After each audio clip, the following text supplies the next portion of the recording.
Good evening. It's Tuesday night. It's 5:30 p.m. It means one thing and one thing only. The M5 show is back. I'm El Smuggo, I'm Jim. and we are back with an explosive M5 show. I can feel tonight. We're going to talk all things Arsenal. We're going to look back at the Manchester United defeat at the weekend, where we lost 3-2 at the Emirates. We will go back as well and look at the Inter Milan game.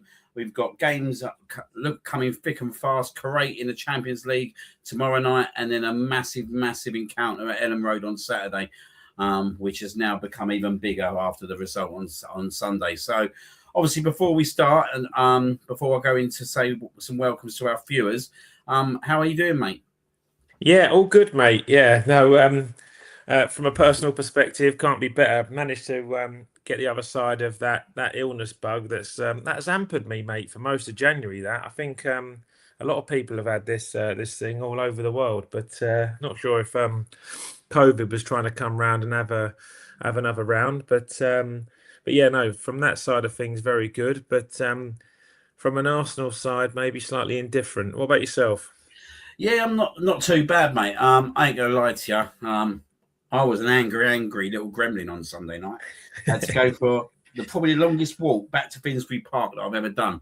I went on a proper detour. We got well away from all the fans and all that. And I ended up sending you a voice note, mate. um, Yeah.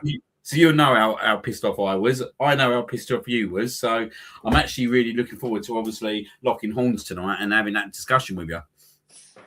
Yeah, I mean, look, there's two ways to look at this, isn't it? Like, usual aspects of the show are that we'd review the midweek game and then we'd move on to the weekend. But I don't really want to sugarcoat anything. And I think actually we'll amalgamate the two into one another, because I think I've actually had a few conversations. My pal Che's listening again, so evening to you, Che. And and everyone who kind of sends me messages now or sort of wants to chat it through, the main dilemma, Smugs, and I'll kind of pose it to you, is obviously how can we be 7 from 7 in the Champions League, beat Inter, beat Bayern, beat Atletico, but like we're coming up against Premier League opposition time and time again, and it looks like an entirely different football club in a entirely different state of form is playing. And I think we've papered over a few cracks over the previous week, sort of October, November, maybe with, let me just say, subpar performances that have led to 3 points, so that we've been okay with it. But some of the concerns that we've raised in previous pods leading up to this, where we've maybe dampened it a little bit because the 3 points have been there, of somewhat kind of like, not been earmarked or been have had the sort of speakers around them. But after that display Sunday, and then two very average results in the league before that, where our attacking play has been all but obsolete, I think it really is time now to kind of get into the guts of this with half a season to go and work out, are we actually genuinely in all four competitions? Is there a nervousness about getting anything over the line, or is it a blip and we're going to be fine? I'm struggling to really answer that at the moment, and I'll be honest with you. Part of the reason why I'm struggling to answer you that is because I just can't get my head wrapped around still 2 days on the graphic that I see in terms of our goal scoring record, in terms of our key players. When you look at obviously Victor Gokres, obviously Jesus Sunday, your Sakas, your Martinellis, your Trossards. I'd even go that far to say your Odegaards. The style of play that we're playing at home is for me, and it's really hard to be in this position to say this because we're sitting at the top of the league, 4 points ahead of everyone else. And I'm going to say this in a bit of a respectful way, that it's not good enough. That the performances at home are not good enough. I've left that stadium, barring Aston Villa, since the Tottenham game, probably frustrated every single time I've come out of that stadium. And I'm scratching my head to understand why, when I look at the calibre of players we got, the defence we've got, We're not talking about players that have not scored in seasons gone by.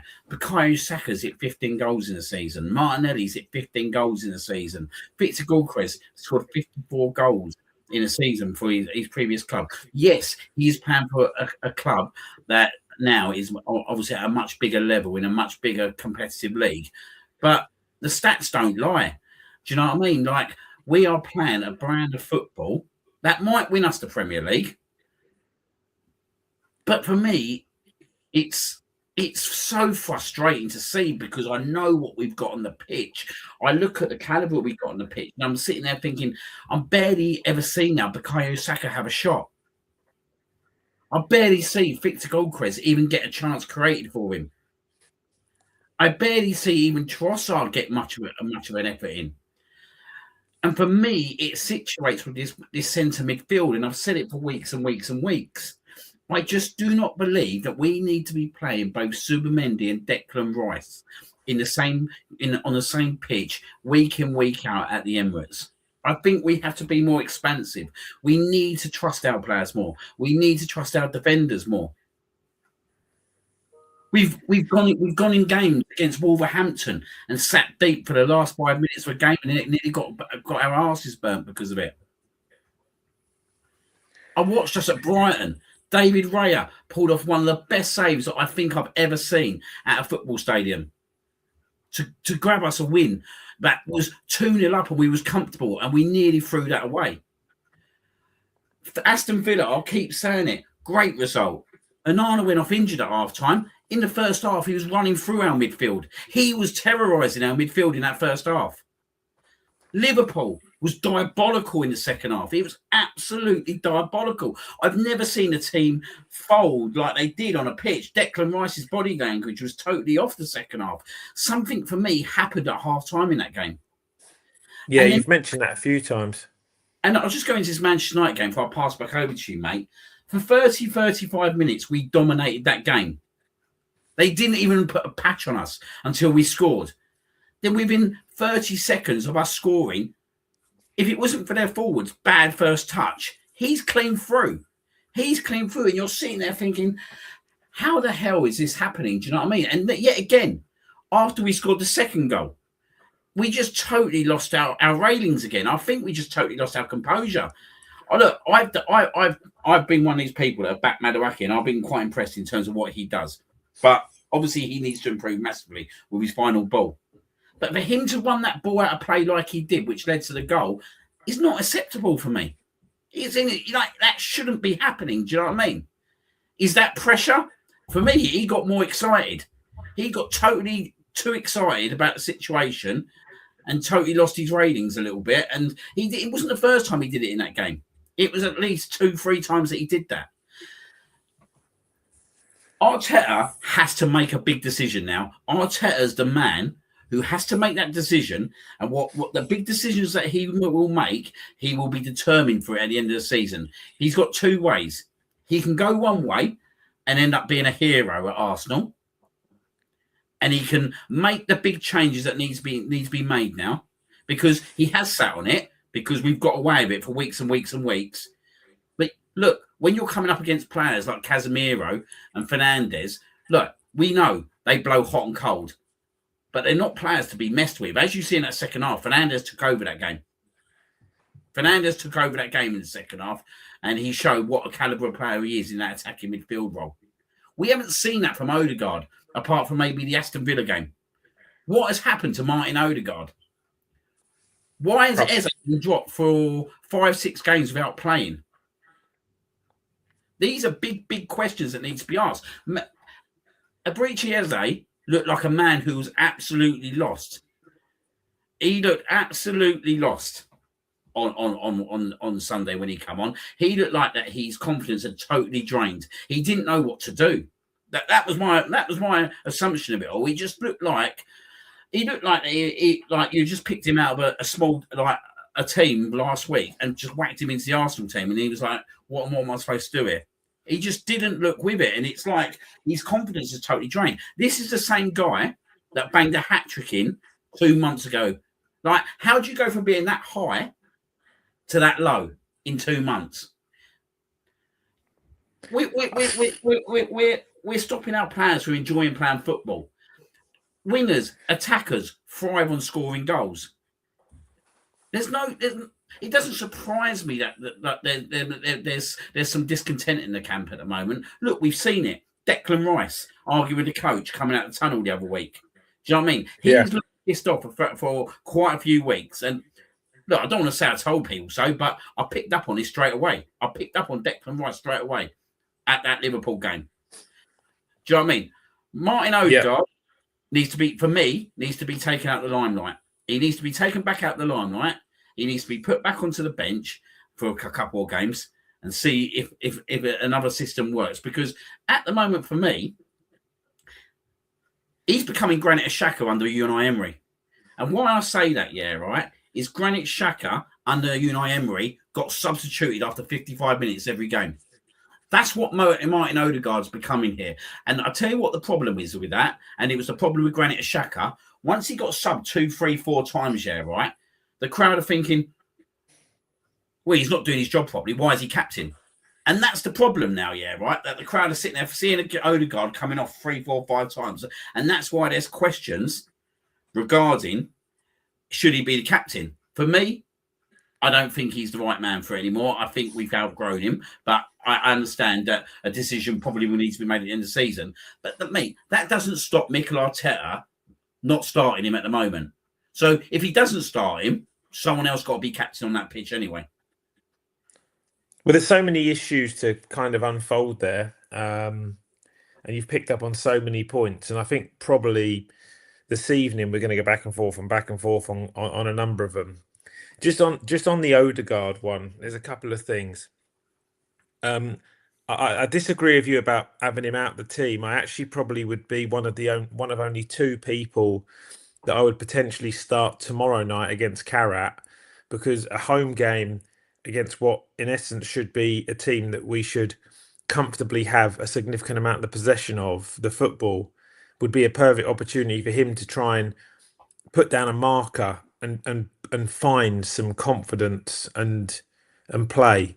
They've already said Timber and Saliba are being rested. Norgard did the press conference today, so I assume he's playing. But I would play Odegaard tomorrow night and just say, look, lead him out there and lead the resurgence. But I totally agree with you. If with the fan base, Smugs, I think we're divided into like 2 halves, right? With a slightly older fan base. Let me just probably say from the age range of say 28 to 30 and above, and then the younger fan base that are obviously so much more active on social media now, and they're very much like the clan that believe that Arsene Wenger was an entire failure at this football club. Unai Emery didn't fit. And Odegaard is the prodigal son, and this is Arteta is the prodigal son, and this is very much Arteta Arsenal more so than Arsenal in as a whole. And then you've got people like yourself, myself, and probably other people in and around our age range that remember an invincible season, 2 doubles within 3 years, a Champions League final under Arsene Wenger, a certainly very different style of football. But we remember captains like in our title-winning sides, Tony Adams and Patrick Vieira, and then we remember leaders in people like Fabregas, Henry, Van Persie, who led by performance to sufficiently impact every game when the team was down and somebody needed to pick them up.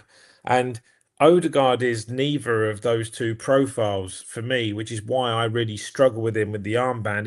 He does not look like a definitive leader on the pitch, by somebody who bullies the rest of the players and is like the vocal point of everything that goes on. We mentioned last week about the fact that even Rice is writing to new signings, and I think things like that are just undermine his presence as a club captain. Tony Adams would never let Ray Parlour write to Dennis Bergkamp when he signed for the football club. It would completely undermine Tony Adams' status. And then by showing off in big moments when you need, like, whether it be a nasty streak or you need a moment of brilliance, I come back to the point of the pass that he makes against Porto last year in the Champions League was the only real defining moment where he looked like, an element of brilliance, like unlocks a game, where he slips Trossard in a pivotal moment where we needed action, and he found it. And I don't think that he's had a moment like that since, and and that and the most underlining concern for Odegaard is exactly what you've just said. Um, is that after 55 minutes, when you're 2-1 down, your captain, who is also your creative midfielder, is dragged off the pitch for an alternative. That for me is like a significant sign that in that moment your coach, your manager doesn't trust you. And and that is the point where really I think you cross the barricade. On the captaincy, if you do take Odegaard out of the team and you then look for the next captain, I've mentioned this to you before, Smugs. The next problem is that the vice captain is Saka. And I don't actually believe Yeah. that he is the right profile of an individual to take the armband over Odegaard. And I actually think he's been slightly juvenile in some of his captaincy appearances this year when Odegaard was injured, like taking the penalty off of Gyökeres and very much making it the Bukayo Saka show a little bit in some scenarios. And don't actually think he operates like a proper captain on the pitch. I must give Odegaard his flowers for those moments. Like when he was on the pitch and he went and picked the ball up and gave Gyökeres the penalty at Everton, it was the right thing to do. So, but so my fear would be that we would kind of be out of the fire into the frying pan because Saka would be the next person to get the armband. Instead, what you're suggesting, and I know where you're going with it, and I agree, is a complete change in the leadership team. And you're looking at somebody most likely as a Declan Rice, maybe secondary to him, a Gabriel, who is an enforcer, a presence, someone who's incredibly passionate, who could lift a crowd. I just don't ever see Odegaard or Saka like, you'll tell me because you're in the ground every week, like flay their arms up and engage with the audience and try and get them back up either. I just don't think they have that in their mindset or presence to go and do that. Where I think a Gabriel or a Rice would. The next thing is my biggest fear and something that I really want to have an open dialogue with you on is the style of football and how suppressed we are of. I believe this is an Arteta issue that they are coached in such a sense that they're not allowed to express themselves properly in the final third and break the line with passes. There was evidence on Sunday which led to Zubimendi's mistake where Rice picks the ball up off Saliba. He pops the ball back to Saliba. He makes an arching run around Casemiro and puts himself in a channel. I sent you the link. Wayne Rooney does a really, really good analysis on this on Match of the Day. And Rice is right in the pocket then, in the channel, and they've taken the midfield out. And and you can literally see us being in the channel in transition. And Saliba goes backwards to Zubimendi. Zubimendi absolutely does not want the ball there under that pressure. He's not great with his if the game's not being played in front of him, where the ball's coming back to him in the sixth, which actually is a flaw in his game as somebody who's going to sit in at the base of a midfield, definitely, because he's made this mistake before. He's just been punished for it massively. Puts an awful pass back towards Raya, hospital pass, and we give them a goal, and we give them a life, and we give them life in that game, and obviously we go on to lose it. The complete polar opposite to that moment around the style of football for me would be if you've seen Ethan Nwaneri's debut for where's he gone? He's gone to not Londres, Marseille.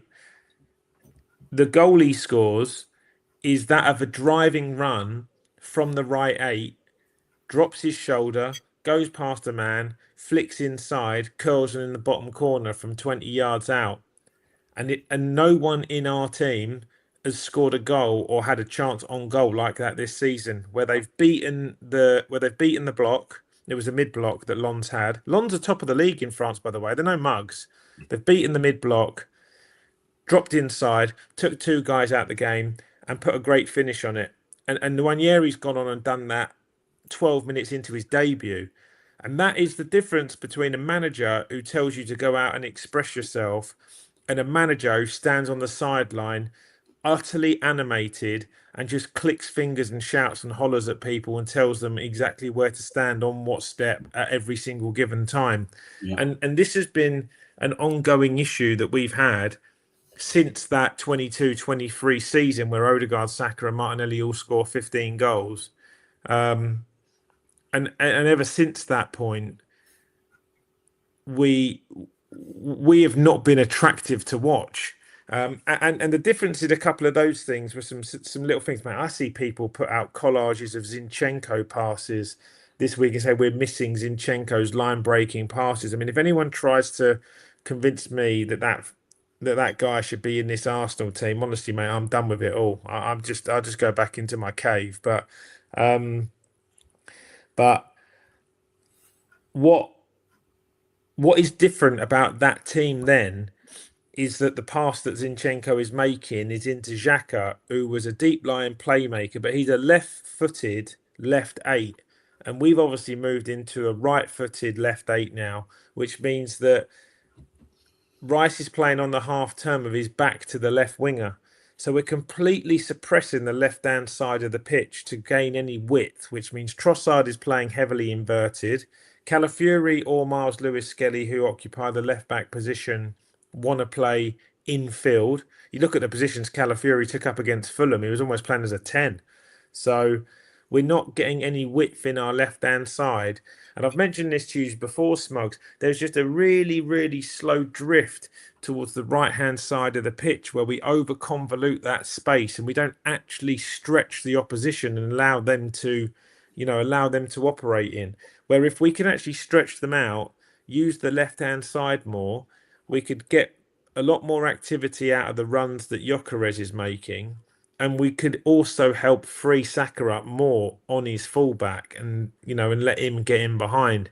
And I just think everything in our play at the moment is retrofitted to suit a narrative of not conceding, but we completely shoot ourselves in the foot in the ability to score goals in open play.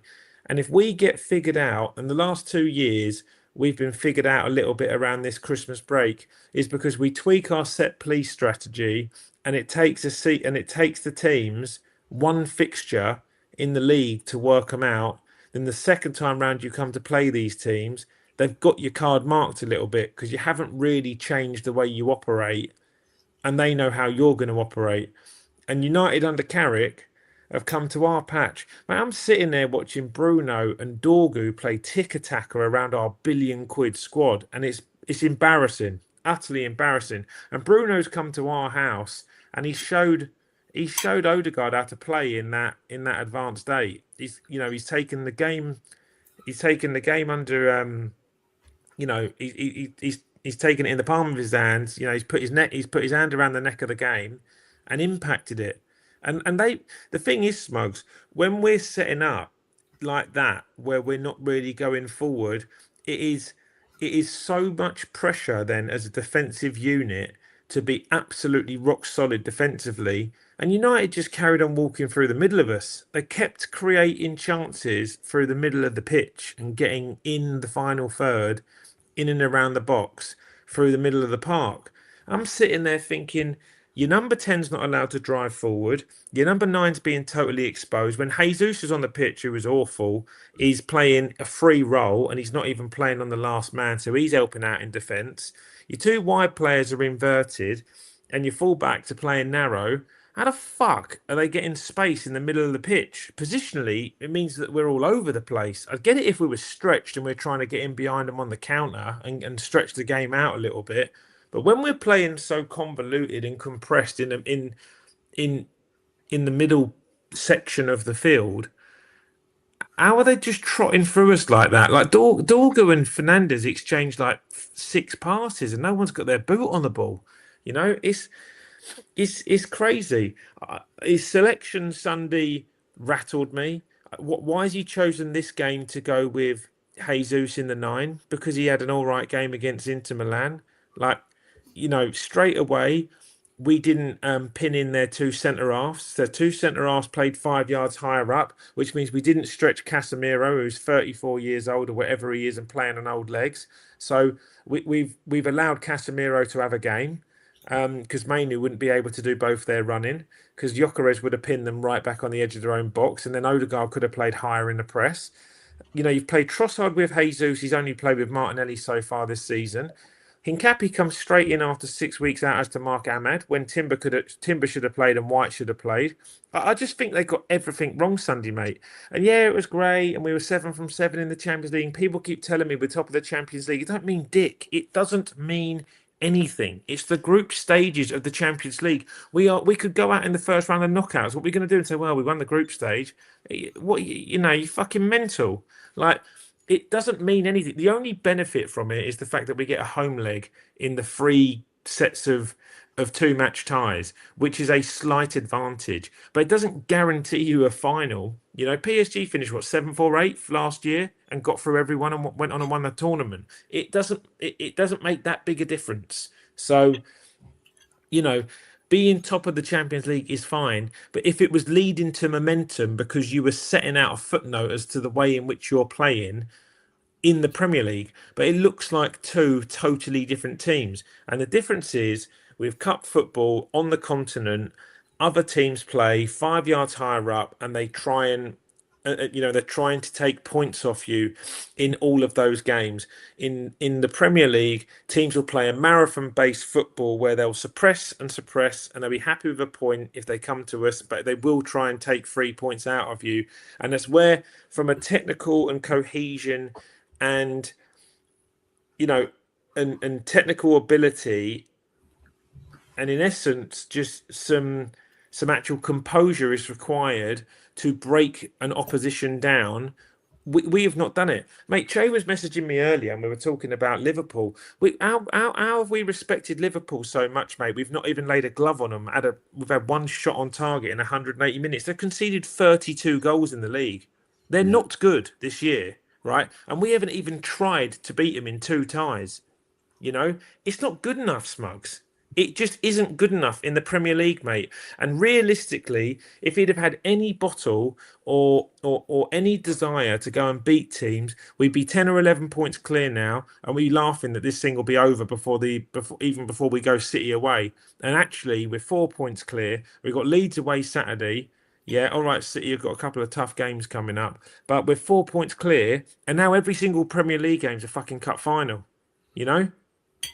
I think one thing that frustrates me at the moment, is everyone keeps going about City, but Aston Villa are sitting there. 4 points adrift. Just gone out and done some business this week. Do you know what I mean? Strengthening their squad. Like, to be honest, the way I look at it over the last 4 to 5 months, Aston Villa have been the most informed team.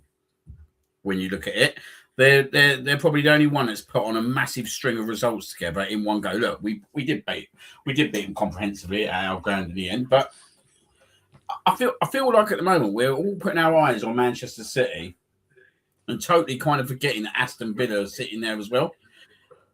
And it really does concern me, that actually we're a week away from transfer window, Shane. I don't expect us to do any business. It's not usually our style to do business, but these 2 clubs are 4 points behind us and have made big moves in the transfer window. Obviously, Man City have made the bigger moves by bringing in Simeon and Mark Guehi. But this was the opportunity, wasn't it, in January for me to extend that lead.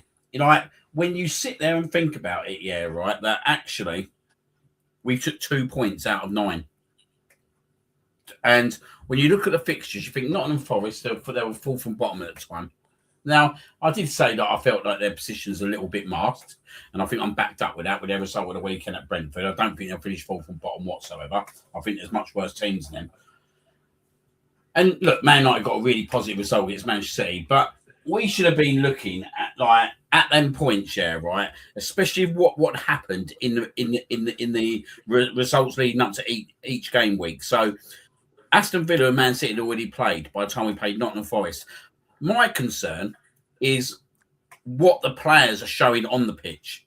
Like, you'd think that they'll be well up for it, and like I'd take us losing a game or drawing a game all day long as they've gone out there. And I feel, do you know what? You've given it your 100%. You look like that is a golden point, and I think that's the difference when because you and I watched Arsenal under Wenger. We would come out of the Emirates disappointed because we'd had 20 pops on goal. And we just hadn't got the ball over the line. The keeper had a worldie, or we didn't have our shooting boots on, or we just couldn't take our chances on the day. And we'd end up having a 0-0 against a mid-table team. And you just think, God, on another day, like, Nasri, just, he should have had that trick today, or Fabregas this, or Adebayor or that, or Walcott. Like, he's just got to stop squandering chances. That's the difference. Do you know what I mean? We were pinned on the edge of their box playing football, trying to unlock them, and then he got a bit of a birth of it when he brings Özil in and Sanchez in, because then he has two players that are the difference makers, because he brings in world-class footballers, and we sort of solved that situation, and they managed to make players around them who'd have probably average careers to that point at the Arsenal by the standards that we held them to, like a Walcott, like a Giroud. It made them look good because they were playing with players that could just raise it that extra 5%. But we don't even pin them in on the edge of their box, mate, and try passes and pop it through the channels now and have somebody there who goes and cuts the line with a line-breaking pass, or just is the difference. And Che was just messaging me just before this, and he says, "Look, I really like Gyökeres. I want to really like him, but I haven't had an opportunity to see anybody find him, anybody try and find him. I see him making a load of runs, but they all seem to be wasted.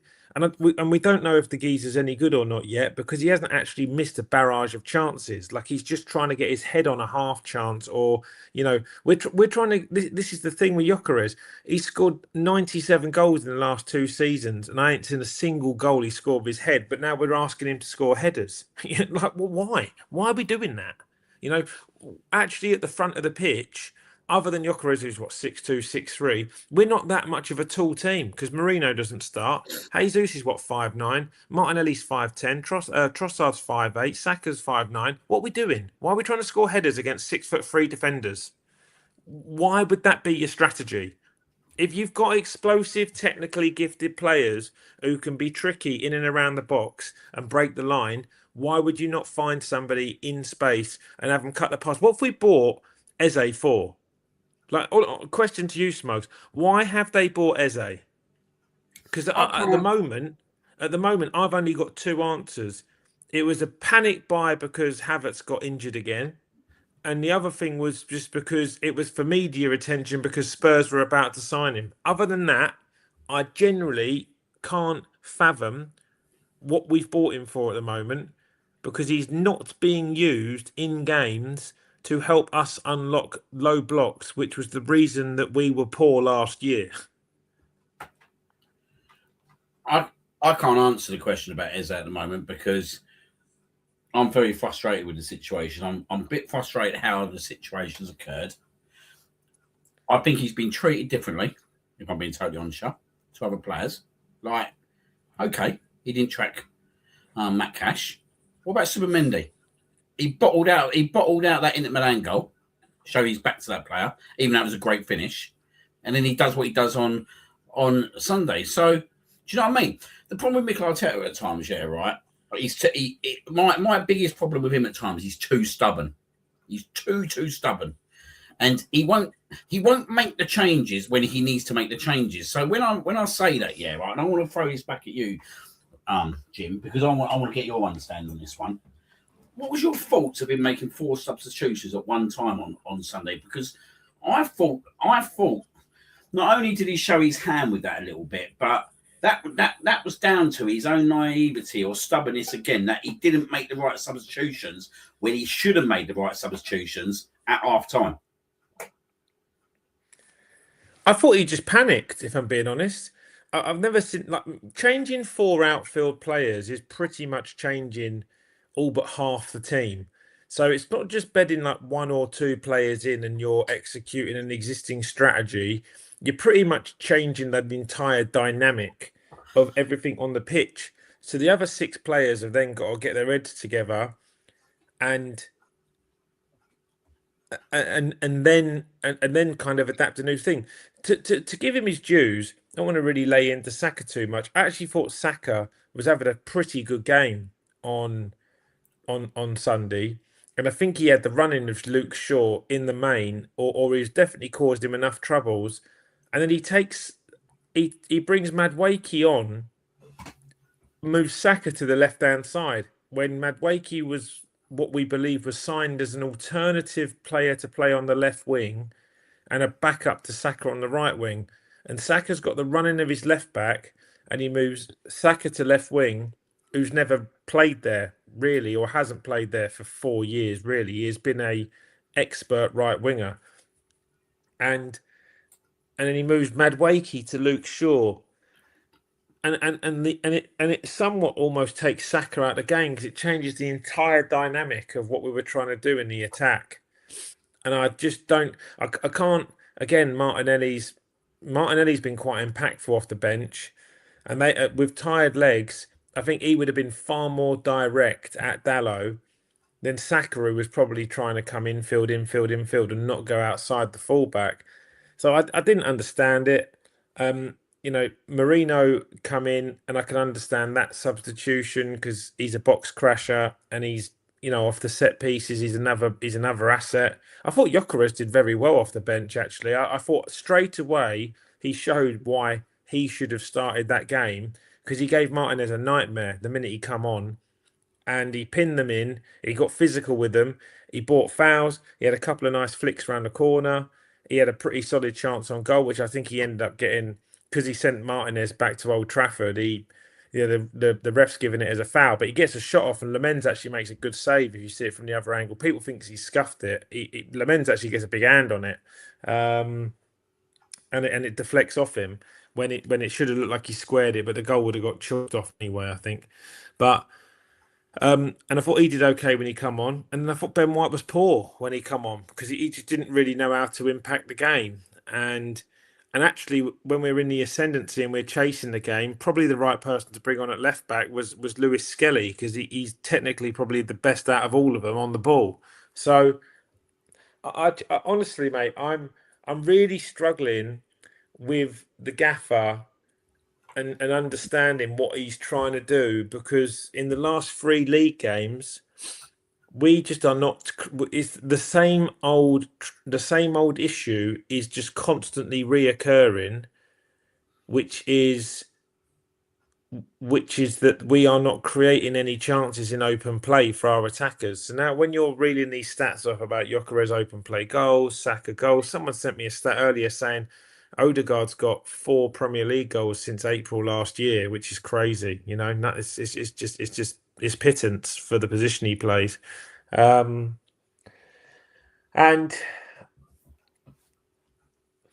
there's no dynamism in the way in which we play. And still, even though we were chasing the game and we were at home,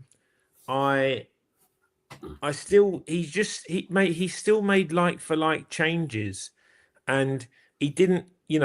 It was only until the 82nd minute or something like that where he took Zubimendi off and brought a slightly more attack minded player on, and really, like you've mentioned before, with these games at home, there isn't a need always to go Zubimendi and Rice. They're very much of the same player in a lot of the time, and not one of them is doing a very different job to the other. It's not like one's getting his foot on the ball and driving at the opposition, or they're cutting the line and putting the wide player in.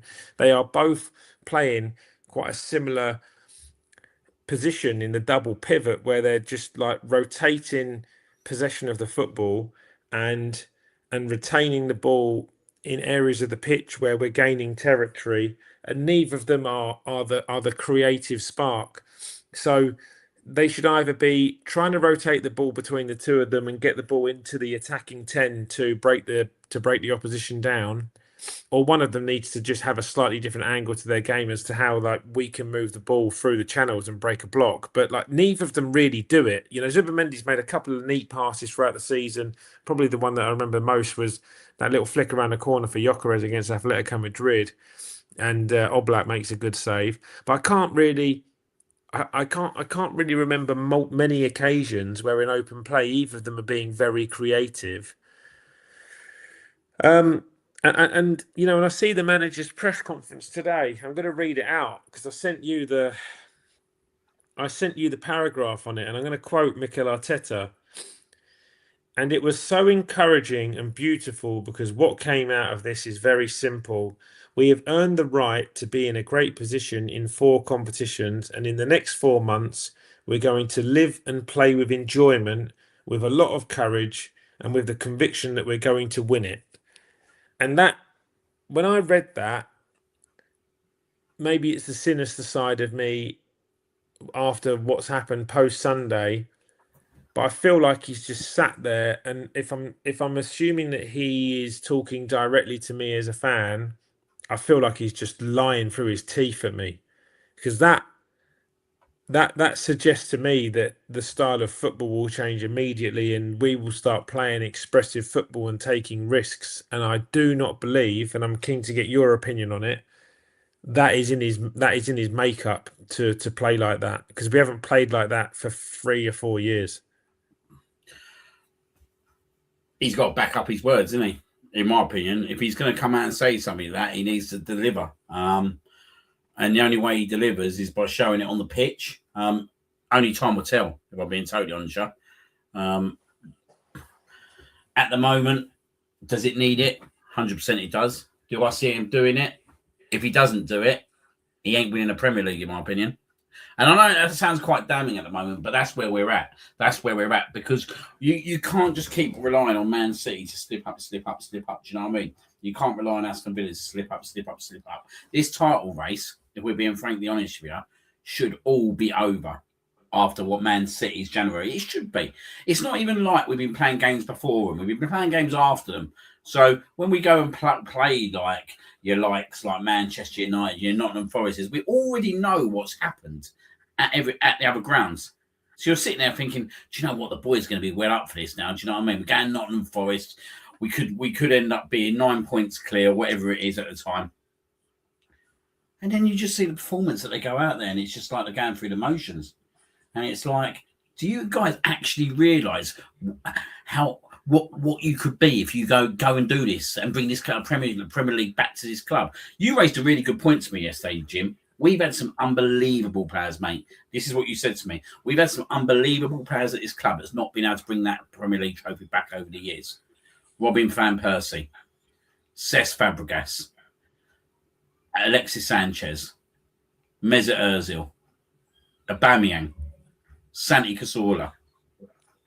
You guys have got the option here, yeah, right, to put your name in Arsenal folklore. For me, there can't be a bigger incentive than that. Do you know what I mean? And I want to see, all I want is to see my club go out there and give it 120% each game.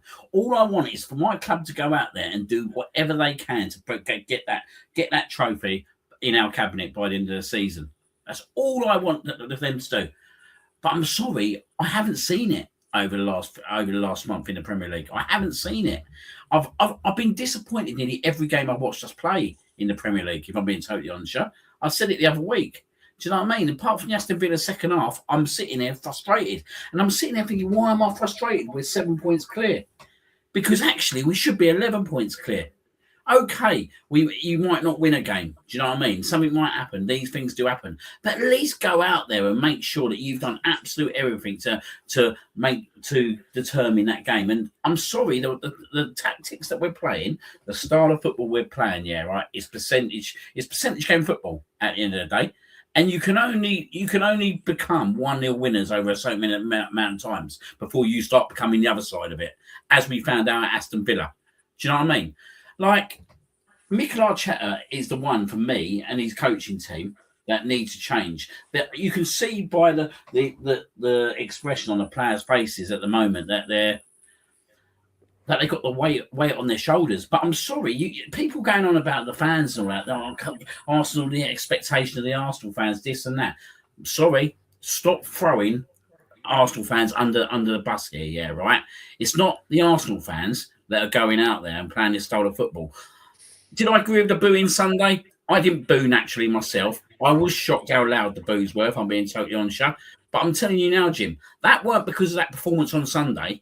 That was because of what they've watched over the last 2 months. That is because of what they see at Wolves, what they see at Brighton, what they see at Crystal Palace in the League Cup, what they see at Liverpool. Do you know what I mean? And then what they see at Man United. Because they're concerned. They're worried. We're all worried. We're all worried that actually, are we going to bottle this, right? And let's be honest, if we bottle it this time, it's a bottle of all bottles. And we're not going to live it down. We're not going to live it down if we bottle this. Of course we're not. Because it should be pretty much in the bag at the moment. And for me, and I'll say it again, one man who's got the luxury of being the Arsenal football manager of this club has got a very, very big 3-4 months ahead of him. He'll either go 2 ways now. He'll either go on to be an absolute legend, see us over the line. Because look, let's be honest, we're still in the League Cup. We could get to a final next week. We're still in the FA Cup. We are in the Champions League. But all them 3 tournaments, yeah, right? We could easily go out in tournaments as well. We could easily go out of any of them tournaments. We could get knocked out next week, for all we know. Am I 100% confident we'll go and beat Chelsea next week? Chelsea will watch that, watch what Man United done to us on Sunday and think, do you know what? We've got a chance here. We've got a big chance. Just get up them. And that's what they're going to do. They're going to try and get up us. And we got to see that over the line on Tuesday, first and foremost, because for me, we need to get that trophy into this cabinet. And I'll say it again. It's not acceptable for a club the size of Arsenal not to have won the League Cup since 1993. Do you know what I mean? I've been fortunate I've seen us win it twice, but twice in my lifetime. Really? Like, I sit there and I think we should have won that trophy at least 3-4 more times. But Mikel Arteta has to make the change now. He has to make the big, big, big decisions. And do you know what, right? He had a big decision made for him, yeah, right? Probably even before he joined in the club at the time when Xhaka got taken the captaincy off him, yeah, right? And look, Aubameyang was never a skipper for me whatsoever. And what I'm trying to say is, though, yeah, right, that if Odegaard does, he's not going to get the captaincy taken off him. So he doesn't deserve to get the captaincy taken off him. But for me, if he's not starting, then someone else has to be captain that team. He needs to make a big decision, whether that's Saka or whether that's Declan Rice or whether that's Gabriel. Do you know what I mean? Because I'm totally with you. Look, we're going down the easy road with the captaincy, in my opinion. Yeah, where we give it to the longest servant person or someone who's been there for a while. Do I agree with that? No, I don't whatsoever. I don't agree with it whatsoever. But Mikel Arteta needs support from on the pitch now. He needs to realise, yeah, right, that he's got a set of players, yeah, right, that can play fucking football. They can play football. When they want to play football, they play it pretty well, as we see at Aston Villa in the second half. He needs to let his players play football. He needs to stop this 100%. I need to be involved in absolute everything now. Because do you know what? Yes, you did back in the days when you had the likes of Cedric, when you had the likes of Rob Holding. Do you know what I mean? Like you had the likes of El Neni, because they weren't good enough. But you've got players now that are good enough. You've got world-class players. You've got Declan Rice. And look, key moment last year. They went against coaching orders, Jim, to score that free kick against Real Madrid. They went against coaches' orders. And that's what needs to happen now on the pitch here, right, a little bit more. That players need to go and express themselves and do what they think is right. Because at the end of the day, yeah, right, they're the ones that will want to be league champions. They're the ones that need to go that extra step, but they need to be allowed the responsibility to make them decisions on the pitch. And I will say this lastly before I pass back to you. I thought it was really, really poor of Mikel Arteta on Sunday that he made 4 substitutes when he did. Like, yeah, he nearly got out of it, but it was weak management in terms of that he didn't make the right decisions at half-time. I would have been taking Zubimendi off straight away at half-time and Jesus. I'm sorry, both of them should have come off. Both of them should have come off at half-time. Like, I think Zubimendi's got a bit complacent, if I'm being totally honest with you. I think he's got a little bit complacent, as you see with a goal. And I think at the moment, my personal opinion is, mate, I'd have Declan Rice in that defensive midfield role at the moment. I'd put him back in that defensive midfield role, right, and let him fucking lead it and run it. Let him run that midfield. Let him run it, right? Because do you know what? I would have an Eze on the left hand side, but I'd have him further up the pitch so he can get right amongst Gyökeres, because I think that is exactly what he needs. He needs a player of Eze's capability who can play on that final third of the pitch and make things happen. And I know he's not fit yet, but if he is fit, I'd bring Kai Havertz back in. Now, I know what Arteta's going to do. He's going to put Kai Havertz back up front, but I'd like to see him in the Odegaard role. I'd like to see what he would do in the Odegaard role, pushing up as well. Yeah, mate. You've asked me my ideal 11 before, and you've pretty much just kind of named it. So I'd like to see Rice in the midfield. I'd actually like to see Rice in the midfield, probably with Odegaard and Havertz, because I would still play Eze on the left and allow him the capacity to play kind of in the free role in that channel where he's pinning himself to Gyökeres. But I think he'd also have the ability, like he did against Forest, where the ball goes over the top because he's quite two-footed, to square the ball across the face of goal and put it right in a danger zone where Gyökeres can pounce on it. So, but we're not creating chances like that. Yeah, look, I think the substitutions at half time were like abundantly clear. I think Jesus was really struggling to make an impact in the game. He wasn't pinning them in. He got pushed off the ball a few times. Physically, he wasn't quite where he needed to be because they don't play with so much support on the front man. So he didn't have anyone kind of pulling off of him to help him like shift the ball around the corner or pop it off and go. Whereby Gyökeres is okay, incapacitated a little bit by defenders and can hold his own. So, you know, the league is so physical. He would, you know, he can do that. Where I don't think Jesus can. I think Havertz would be able to do that. But I think the two of them together, Havertz and Gyökeres, would be lethal. I think it would be really good. But you know, you made a point about Aubameyang as skipper there, and this is the point that you have a skipper that operates in two fashions. He was a maverick in the sense that, you know, he wore all of the funky clothes, he had the gold Lamborghini, and he used to make it count on the pitch. You know, we're not forgetting that he won the Golden Boot 2 seasons in a row as skipper, and he could impact a game with output, which is very similar to when he was young, Fabregas used to do. But he actually grew into a brilliant captain as well. Cesc, he used to lead. He used to lead a young team quite well. The problem that they've got in Odegaard and Saka is that just neither of them have really grown into their stature as a footballer yet, where they have that meaningful presence on a pitch where the other side is impacted by them. But you know, I hope we see it, because we've shown and we've put a footprint down in the Champions League that we can break other teams down. And the thing that I do not understand is, which is just so obviously clear to me, it's more like the accountant in me just looks like it you know, who it's very, if you pin teams in their own third and you play there and you take risks there, it's very, very difficult for them to score from 70 yards out. They've got to travel a long way with the football to then go and score. But if you're playing with the ball with all that technical ability on the pitch, and you want the ball 50% of the time to sit between Zubimendi, Rice, Gabriel, and Saliba in a box, it makes no sense to me 30 yards out from your own box, and you've got Raya who's like on the edge of his box, desperate to touch it as well. Then you've got all these other technical players on the field of play just watching a game happen behind them.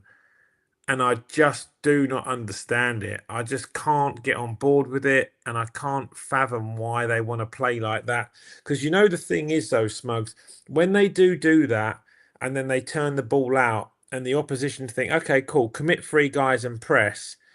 When they turn that ball over and it hits the flank, we don't then go bang, bang, bang, bang, bang, and like get the ball into an attacking position and go get a shot off on goal. We just progress the ball into the midfield, and then they get their shape back, and then I'll recycle it back to the centre half.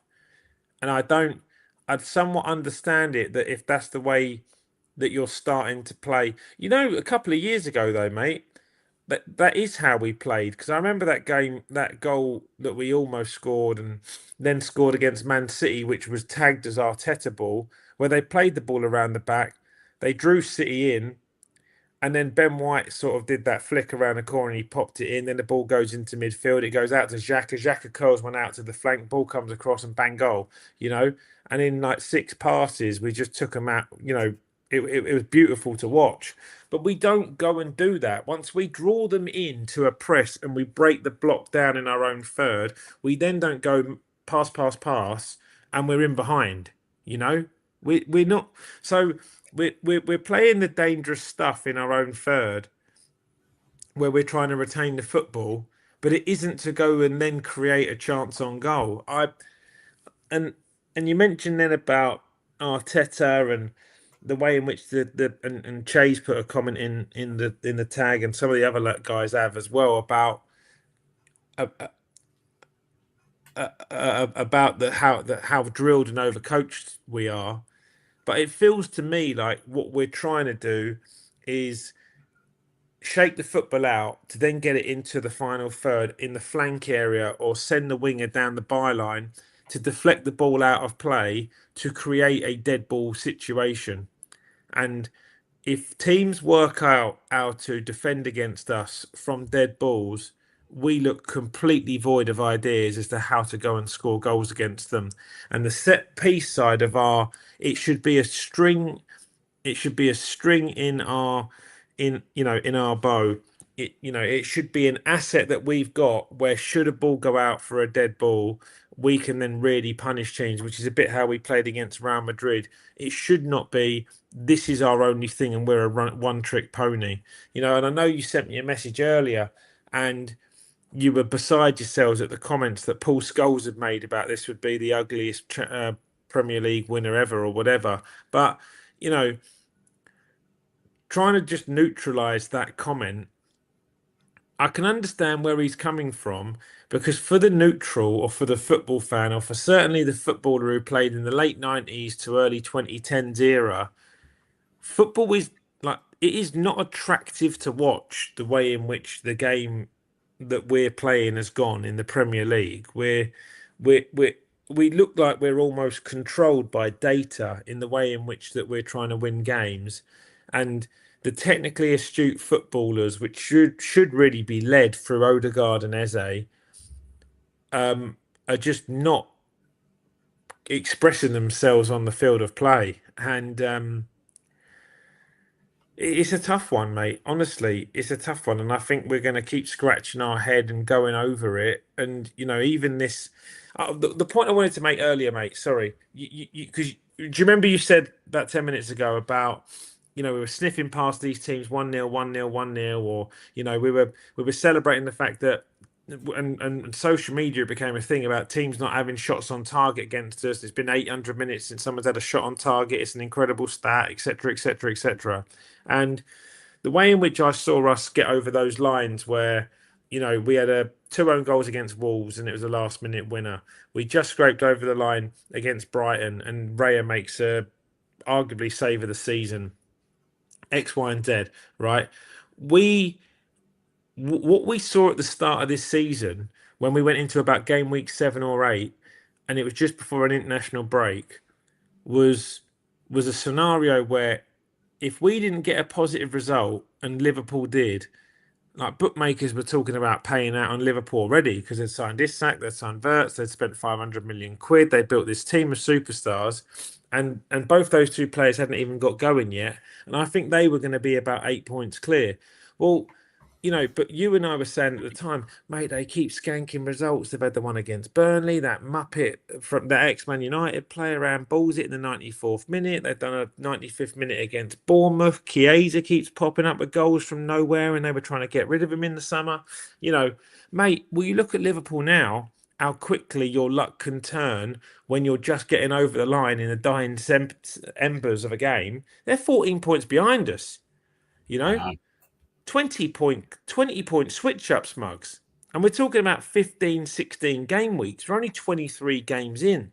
So the fact that we've shaved off 7 points in the last 3 weeks, we've still got 15 games to go. This is a team that lost an 8-point lead with 6 games to go. Don't get me wrong. Rob Holding came in for a Saliba, and you'd argue now that Mosquera or Hincapi or Calafiori, Norgard even, White, Timber, all these players can play centre half who are probably a more competent level than Rob Holding, without most respect. But the point is that it ain't over until technically, literally, it's over. Like, it's impossible for someone else to catch you. And I said to you a couple of days ago, and we were ranting about this result straight after it had happened, and you were off having your walks around North London to clear your head. If we go into that game on April the 18th at City away, and it is a remotely impactful result as to if they win and they're within a point of us, or that game really we could really do, just because we've not got over the line in recent years, we could really do with that game being a dead rubber for us. Like, we need to be 7-8 points clear, and if they win, we're still 5 points clear with like 4 games to go, 5 games to go, and they still got to go lights out, and we'd still need to make 2 more mistakes. We could really do with that game not being a title decider at City away, because they have added 2 players. Both of them seem to have settled really, really quickly. I don't actually think we need anyone. I just think we need to change our style, and the squad that we have assembled need to be able to just fulfill some of their ability. We're 23 games in, Smugs, and our top scorer in the Premier League's got 5 goals. If there's anything crying out to tell you that there is an issue with the way in which we're playing, that has to be it. Mate, our top scorer's got 5 goals. Our second top scorer on 4 is own goals. We're top of the league. We're in all these competitions. I hear you, but that is glaringly obvious as a stat that is like, it's a breath embarrassing, mate. So why are we scoring 3-4 goals in cup games? Why are we banging? I know Portsmouth, banging 3 goals in at Chelsea, banging 3 goals in at Milan. How and why are we doing that? But we can't take it into our Premier League form. I get that teams are setting up differently, but it just blows my mind. It literally blows my mind. That statistic in terms of the goal scoring record with all them forwards just absolutely blows my mind. Like, how are we the top? How could we have been potentially 9-10 points clear with that record over us? It's incredible when you think about it. It's absolutely incredible. But There's only a serious amount of time, like we say, that you can get away with that. And like you say, it is only just 23 games. There's still another 15 games left. Now, look, on a plus side, and it's very good to look at the positives. Do you know what I mean? We've already got rid of, in the first 5 games of the second half of the season, we've already got rid of Liverpool out of the equation, who are obviously top 6 team at the moment. You'd expect them to be top 4 by the end of the season, but you just don't know what they're going to do one week to the next. Aston Villa, that are top 3. Manchester United, that are in the top 5 at the moment. So you start looking at them, and you start thinking, actually, do you know what? We've got rid of some really, really tough games that everyone else has got to kind of play. But for me, it's time. It's time now that actually, do you know what? You took a big fat L. Someone went back to a game literally like 1997, 1998. But it was quite an interesting one when Blackburn beat us 3-1 at Highbury. And we was going through a dreadful one at the time, I remember. And that result changed it. And I think after that, I think there was, but look, we had proper captains back then. Tony Adams, he'd have been right amongst it. Do you know what I mean? In the changing rooms, but that result changed our whole season. That is what this Manchester United game needs to do now. This Manchester United game needs to be the turning point where actually it goes, do you know what? We got beaten by the better team on the day. We haven't done ourselves justice today. We haven't done ourselves justice for the last month, if we're being frankly honest. What are we going to do to change it now? Do you know what I mean? And that's what this game's got to be. But you look ahead to Saturday, yeah, right? And actually, I actually think, right, Jim, and you might call me a bit crazy, I think this is the game we need Saturday. This is the kind of game that we need to prove that we're up for it by going to a stadium, yeah, right? That no one likes going to Ellen Road. It doesn't matter where you are or where they are, mate. They could be in League One, League Two. You know you got the crowd on top of you at Ellen Road. They love and breed football. You go into league, they're all wearing Leeds shirts every day of the week. Do you know what I mean? They won't expect their team to be sitting there and playing defensive football on Saturday. They will be pushing their team to win a game because that's how they live and that's breed. But I actually think that's probably the game that we need on Saturday to show us actually have we got the balls for this. Do you know what I mean? I honestly feel we can go there Saturday and get 3 points. I don't care how we get the 3 points Saturday, by the way. We just need to get the 3 points Saturday and then kick on. But for me, I think it's the ideal game Saturday. I'd rather go there to a tough ground Saturday and get a win than probably go somewhere like Wolves, if I'm being totally honest, Joe. Because I think the impact will be better if we go and get them 3 points. And what on Saturday, if you're on Arteta's, management team, or and you're having a meeting Friday, what would be the team that you would pick on Saturday to start, in essence, that revolution of changing the way we play and kind of turning L's into wins? I think you've got to be a little bit mindful on Saturday. I think, like, my opinion, yeah, right? I think you pick the team to win Saturday, but I think from Sunderland at home, that's where we need to make a big statement at home. But I will still make changes Saturday. Ray would obviously be in goal. Timber will be right back. California, if he's fit, back in at left back. Hopefully he'll get some minutes tomorrow. So I think he'll be a massive plus for us. I honestly think he'll be a massive plus. Saliba and Gabriel at the back. I would go Declan Rice in defensive midfield Saturday.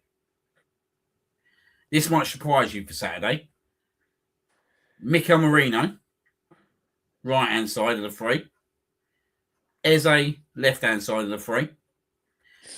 I would start Martinelli because actually he's not got a bad record at Leeds, if you look back. Saka and Gyökeres. Yeah. I honestly, mate, I think we need Declan Rice in that defensive midfield, mate. I think we need someone in there, mate, who's got that bite, mate. And I think he can lead better. I reckon he could lead better as well from in there. Let him do that job, mate. Let him do that job. Let Eze flourish. Mikel Merino will do a job on Saturday. Mikel Merino will definitely do a job on Saturday. Do you know what I mean? And like you said, he's another threat from set pieces. And I'd have Martinelli. I think I'd start Martinelli on Saturday because I just think, right, that. And not look, I'm not Martinelli's biggest fan whatsoever, but he scored a few goals at Ellen Road, and I do believe in certain things like players do turn up at certain grounds, have good memories, and all that kind of stuff. And I think, look, Trossard, as I said to you with Trossard, I know me and you have had a bit of a conversation about this, and I've said this to you. For me, Trossard, after 60 minutes, if you're going to start him, you've got to take him off, mate. He's got to come off. Like, he's gone after 60 minutes. Do you know what I mean? That's not his fault, but he's just not a 90-minute player whatsoever. But I think he'll be a good player to maybe impact and have on the bench bringing on in that game. Yeah. His legs are in the last stages, aren't they? He's 31 now or whatever. Yeah. So. What about you? Yeah, I like a lot of it. Matt, this is going to sound contrary to many opinions, but yeah, I don't think Timber's been great for a little while, if I'm being honest. I think I've said this from broken record, haven't I? But I've said this from the start of the season. I'm a massive Ben White fan, and I do believe Ben White makes the best of Bukayo Saka because he overlaps him, he pulls a defender out, and he allows Saka then to go in field, pop the ball inside and play a 1-2, or he allows Saka to put him in the flank, and he's a better crosser of the ball than Timber. And And I do think that he is somebody who overlaps and as a right-footed player on the right flank drives the ball across the face of goal and creates things. Um, I think we've got to go there and win. We can't sit back and wait for it to happen. So I'd be open to Ben White at right back, but I don't dislike Timber. And the only other thing I would potentially think of doing would be to play Jesus in the left wing and let him play on that left hand side with Gyökeres and let him have a go at a fullback. And then actually, he does do his defensive work quite well, and he can be afforded to play in a bit more of a free role and interlink a little bit because he's not the focal point centrally. And I actually believe someone like Gyökeres, who plays the way he does, who pins the centre halves, would actually give Jesus a much better run in and around the flank because he'll free him up to get one on one with his man.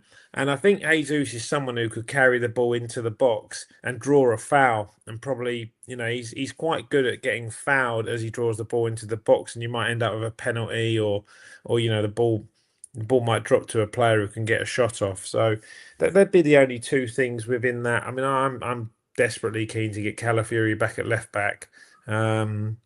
But yeah, I don't disagree, mate. I do think it might be valuable for Zubimendi for a week or two to just come out the side, regroup. He's probably used to a winter break, isn't he? So he's played a lot of football for Arsenal. He's more likely going to play tomorrow night as well, mate. That's the thing you got to. Well, actually, might not play tomorrow night, but he's got the game against Chelsea in the league. Well, Rice can't play tomorrow. He's suspended. So Who? Rice is suspended for And the Marino as game. well, isn't it? So it's probably likely that Zubimendi might play. He might try Zubimendi in the 8 and play Norgard in the 6. Yeah, I think that could be a possibility tomorrow. Do you know what I mean? Like what I'd like to see at some point in the game tomorrow. You made a good point. Like, and what I'll go back to is something like when we were talking about Odegaard taking out, I weren't really naturally talking about tomorrow night because actually tomorrow night I think it's a prime time that you could potentially play an Odegaard and Eze in the same team. Why not try it in a dead rubber game? What have you got to lose tomorrow night? Do you know what I mean? Like, what's the worst case scenario? We lose the game, which, let's be honest, is pretty, very slim. It's very, very slim. Do you know what I mean? That we're going to go and lose that game tomorrow night whatsoever. But I don't want to go. I don't want to put my TV on tomorrow night and obviously watch the game and think we're just playing the same style of football. Like, do something different. Do you know? Play something different. Play your Odegaard and Eze. Do you know what I mean? And put Norgard behind them. Do you know what I mean? Rest of Mendy. Give him half hour at the end or something. Do something a little bit different. You know what I mean? Because I want to see us play a little bit differently and see what we can do if Eze and Odegaard are in the team. Look, I know it's not they're not playing your Manchester United. I know there's going to be a little bit of discipline when you obviously start picking a different team, but he had no hesitation of playing Odegaard and Eze against West Ham at home. It was only because Odegaard went off injured after 20 minutes that didn't happen. We've never seen it again. Yeah. So he has put it on the pitch before. So for me, I would personally, right. Like, do you know what I mean? Like, actually, obviously I said about Marino Saturday. If you said to me, what would your midfield be tomorrow night? I'd probably go with Norgard, with Eze on the left and Odegaard on the right. And then put Madueke. Gyökeres will play out front for me because he didn't play at the weekend. And look, he just needs to score goals. It doesn't matter how. Get him in the team again. Let him score some goals. Do you know what I mean? And obviously, Martinelli will play on the left because he didn't play on Sunday. So you'd expect him to start. But that's what I want tomorrow night, mate. That's what I want. That's what I want to see. I want to see him play them two together. And I want him to give Eze the freedom to be able to do what he's going to do, because Odegaard will naturally come back deep anyway. Do you know what I mean? That's what Odegaard does. So yeah, gives Eze the freedom to be able to kind of do what he's got to do, and he's got to get the confidence back into these players, mate. Because Eze last year when I won his club an FA Cup cup against all odds, mate, and he was the focal reason why they won that. He has got that capability. Do you know what I mean? It's not that he's a bad player, because he's not a bad player. He's a good player. He's a fucking very good player. You don't score a hat trick against Tottenham if you're not a good player. Do you know what I mean? He turned up playing for us. So I'm not believing that Eze is not good enough to play for his football club whatsoever. No one's making me believe that whatsoever. When you read it, Eze is not good enough. No, it's because he's not been allowed to play football. Let him play football. He's a maverick. That's what we wanted. We wanted a maverick in the club. We wanted someone to be there that we could sit there and marvel at. Do you know what I mean? Like we used to marvel at Dennis Bergkamp.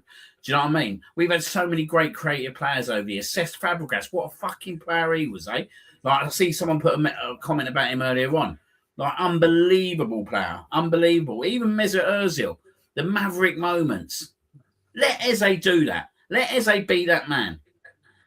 Don't let him be that guy who's got to fucking sit 60 yards away from goal and he's got to defend a certain zone. Because all you're doing, yeah, right, is wasting another great creative talent. And we have got so many good players. And that is why we're frustrated. And that is why, yeah, right, the crowd have switched on Sunday because they're fed up of seeing it because they know how good they are. We know Saka can score 15 goals a season. We know he can do that. Put him in the right positions, he can do that. And it should be really where he is getting to at this stage of his career. He's what, 250, 300 games in. He's not a puppy anymore. He's a seasoned professional. And if he wants to be considered as one of the best wingers in the world, and he's about to receive the salary that suggests he is, it should be a minimum requirement of him as well. You know, it should be a minimum expectation of himself. 15 goals in 50 games. It's actually not that much. No. You know, we put so much onus on Henry in our golden era. You used to forget that Bergkamp, Pires, and Ljungberg used to always get over 10 goals, more like someone like Bergkamp be like 15, 18 a season without fail. You know, Bergkamp wouldn't even fly abroad, so you know he wouldn't play. You know, it took him ages to travel to away games. If you listen to all the stories or whatever, so you know, there has to be more goals at the top end of the pitch. These stats that keep flying around, you know, they're dismal, and really they need to go out and express themselves now. And everyone needs to get a bit greedy. I do think Gyökeres should play a bit tomorrow night. I think it would be useful for him to go and have a run out and try and get a goal or two, you know, and then get pulled at 60 minutes to a standing ovation at home, and then be fresh and confident for Saturday, because then he's probably going to have to play Tuesday night again as well, and the games come thick and fast. But you know, after Tuesday, after tomorrow night, sorry, the Champions League's done for a month or so. So you know, there'll be a little bit more rest in between games. I really want to see Kai as well. I do want to see him come back, but I don't want to see Kai come back as someone who's going to push Gyökeres to the sidelines, because everyone's been crying out saying, is he the guy? Is he good enough, Gyökeres? Well, the minute that we didn't start him in the 9, we looked really vulnerable at the top end of the pitch on Sunday. It was glaringly obvious that we missed him Sunday, I thought. His presence, his physicality, the way he pins the defenders, you know. Because Jesus was completely immiscible from the game, because he does actually, whether he's coached to do that by Arteta, which would seem odd the way Arteta sets us up, but he plays in a very anti-Arteta format where he just trots around the pitch aimlessly, you know, and just doesn't have any distinctive shape or balance to the way in which he operates as a central 9. So I think they've missed. I think we missed that in the first half, and I agree with you. Going back to that game, you know, they should have made the changes at half time, but you know that one's in the past now, and we've covered it off to death. So, you know, I think tomorrow's a good opportunity for them to like literally from kickoff go and like properly put it on Kairait for 25 minutes. Go grab a couple of goals, you know, get some goals into a couple of the players, and then rotate out at 55, 60 minutes and freshen them up, but have them walk off the pitch to, you know, to an applauding crowd, and just change the dynamic in the stadium for the away fans that are going to go up to Leeds on Saturday. But I would start setting this team up in a very different manner, and allowing them to take the pull the plaster off a bit. One player you didn't mention then, mate, when you were mentioning some great Cesc, Dennis, Mesut, if you remember in previous weeks, when we've had the conversations in Ask Jim about, if you could bring back one player from the Emirates era, who would it be? In the more recent weeks, I've actually changed my opinion on this. And I would say that the person, and I've mentioned him to you a couple of times in our off air chats, the one person to me who is glaringly obvious that would impact this team, and Arteta played with him, is Santi Cazorla. I think his technical aptitude as a central eight, who was left foot and right foot, very technically gifted, shot from distance, had the ability, because he was so two-footed, to break lines, create, just be dynamic in and around the final third.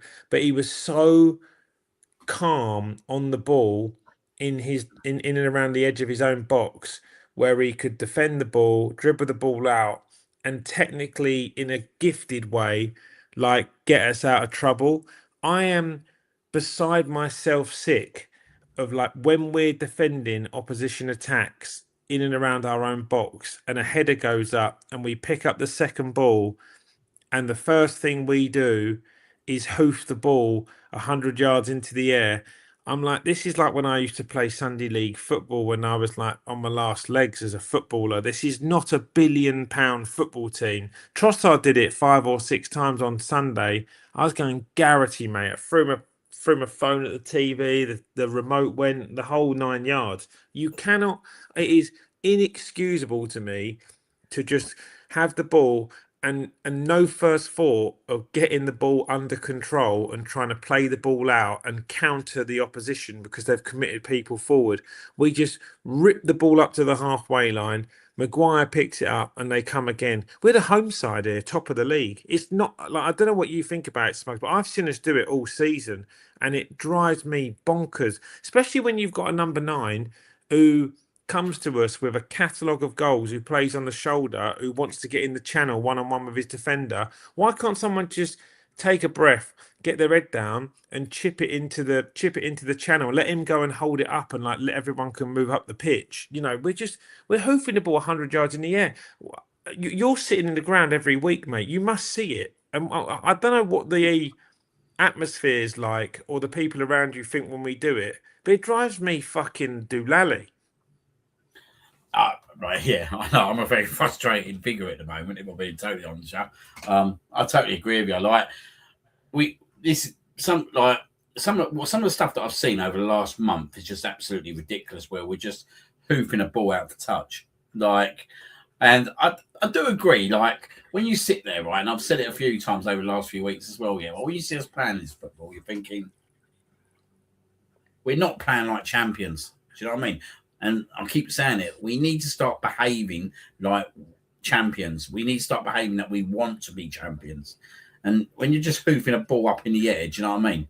Or you're just dropping totally deep against your Wolverhamptons at home in the last 5 minutes because you're only 1-0 up. For me, that's not behaving like champions. Do you know what I mean? Like the great teams that have gone by, the invincible team, obviously I'm going to say first and foremost because that's our club. Do you know what I mean?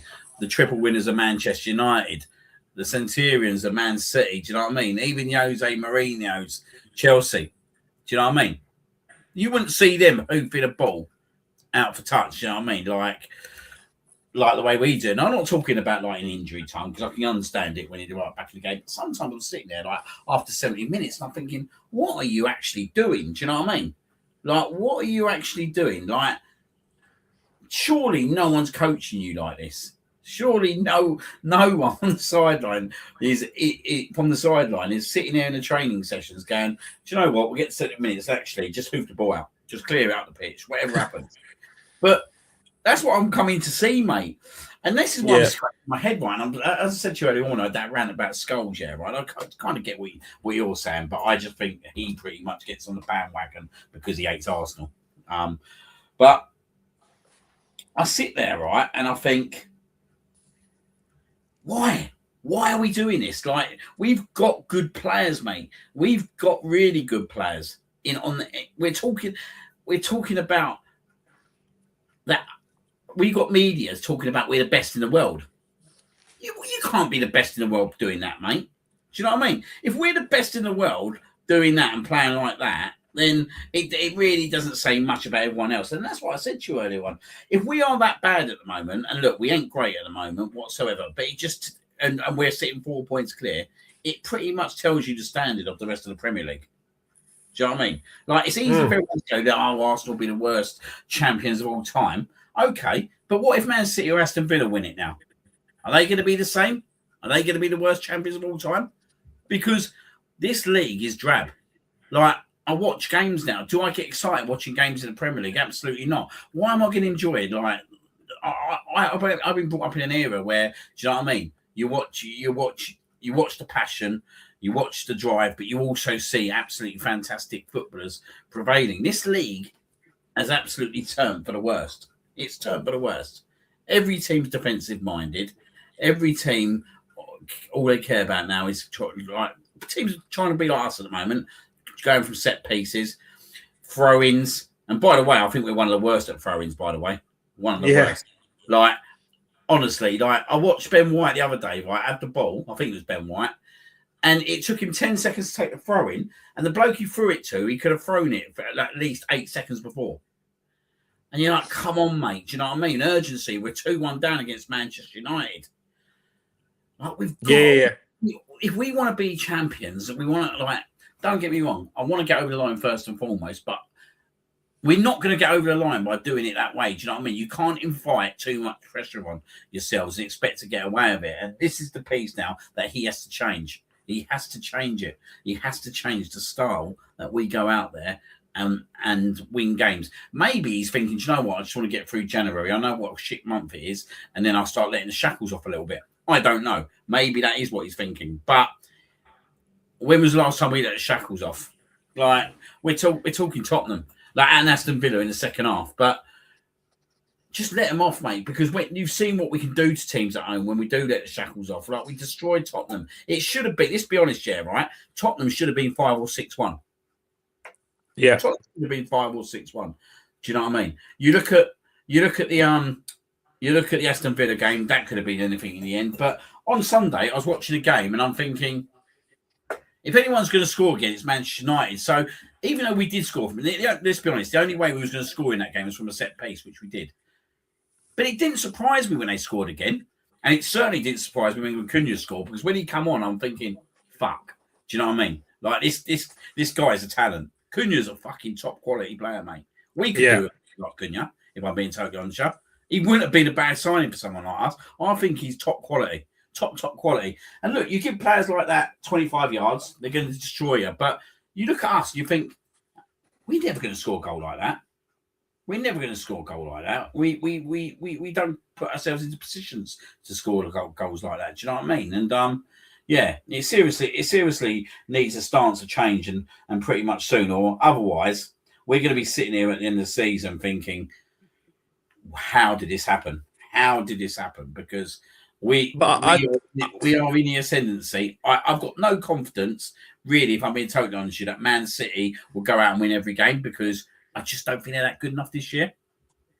I just don't think they are, mate. I just think defensively, Mark Guay come in and done really well. We know he'd do really well against Wolves, but there's bigger games ahead. Do you know what I mean? He's got to go. They've got to go to Liverpool, and that'll be an interesting game now, the Liverpool game.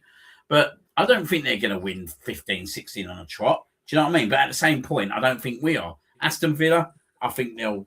I don't think they'll win it, but as I'm saying, you can't rule them out. And if you keep throwing games away like you do, they're going to be right in the melting pot. So, do you know what I mean? It's really important that we put a good run together. I think February is quite tricky for us, mate.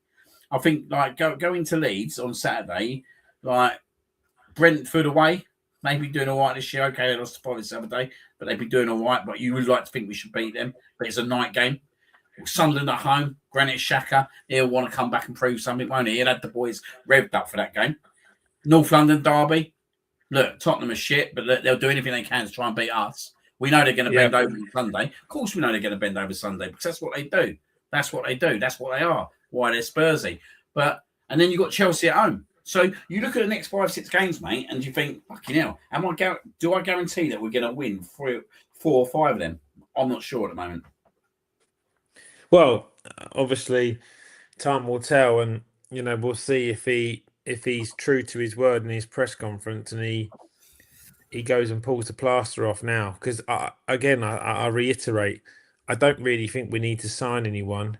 I think just on that point around Cunha, and a few of the guys in the chat are saying we should have gone for Semenyo, should have gone for Cunha. The thing that is getting highlighted now is we've committed a spend of 50 million quid on Nani Madueke, and he hasn't scored a league goal in over a year for Arsenal and Chelsea combined.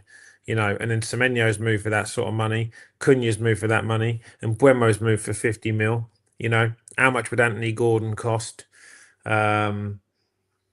Nico Williams had a 58 million euro release clause until the middle of the summer, and we didn't activate that. And he can play left and right, and he's having a good season at Bilbao. There's there's all these things that are being a bit highlighted, and what we ended up doing is keeping our left hand flank intact. And I know Martinelli scored a hat trick in the Portsmouth game, but by that, him and Trossard have still not. One of them has not shone over the other, and they have not pulled up trees. And evidently, he's not signed Eze to play left wing, which I was convinced of at the start of the season, because he hasn't been playing him there as an alternative when the two of them haven't really been doing it. So, and he hasn't really played Noni in the left wing. He's really only impacted the games when Saka's been out, and he's played right wing. And whilst he's looked okay because he's quite explosive and he can beat his fullback, other than a really good game in the Champions League where he scored a banger, he's not really he's not really laid a marker down. In any he's definitely not really laid a marker down in a league game. And we look like a totally different team in the Champions League. So, there's a lot to be answered for. There's a lot of question marks over where we're at. It's the halfway point of the season, and we are still leading it, but it needs revitalizing. And they have to get their striker scoring goals. They have to get goals into their wide players, and the captain is now in the ascendancy as to either he is going to stand by the loyalty that his coach has shown him and raise a level and go and put his hands on silverware in 4 months' time, or him and the gaffer, I think, are out the door. I don't think it's one or the other, and it will, and and when Arsene Wenger ended up having to leave his post in 2018, I think it was. It was an opportunity for the Cronkies to hide behind that, especially as we had all the talk around joining the Super League and everything at the time. And, and they used that as an opportunity to basically, because they give him no money in the last couple of years, nothing like the money that that Arteta's spent.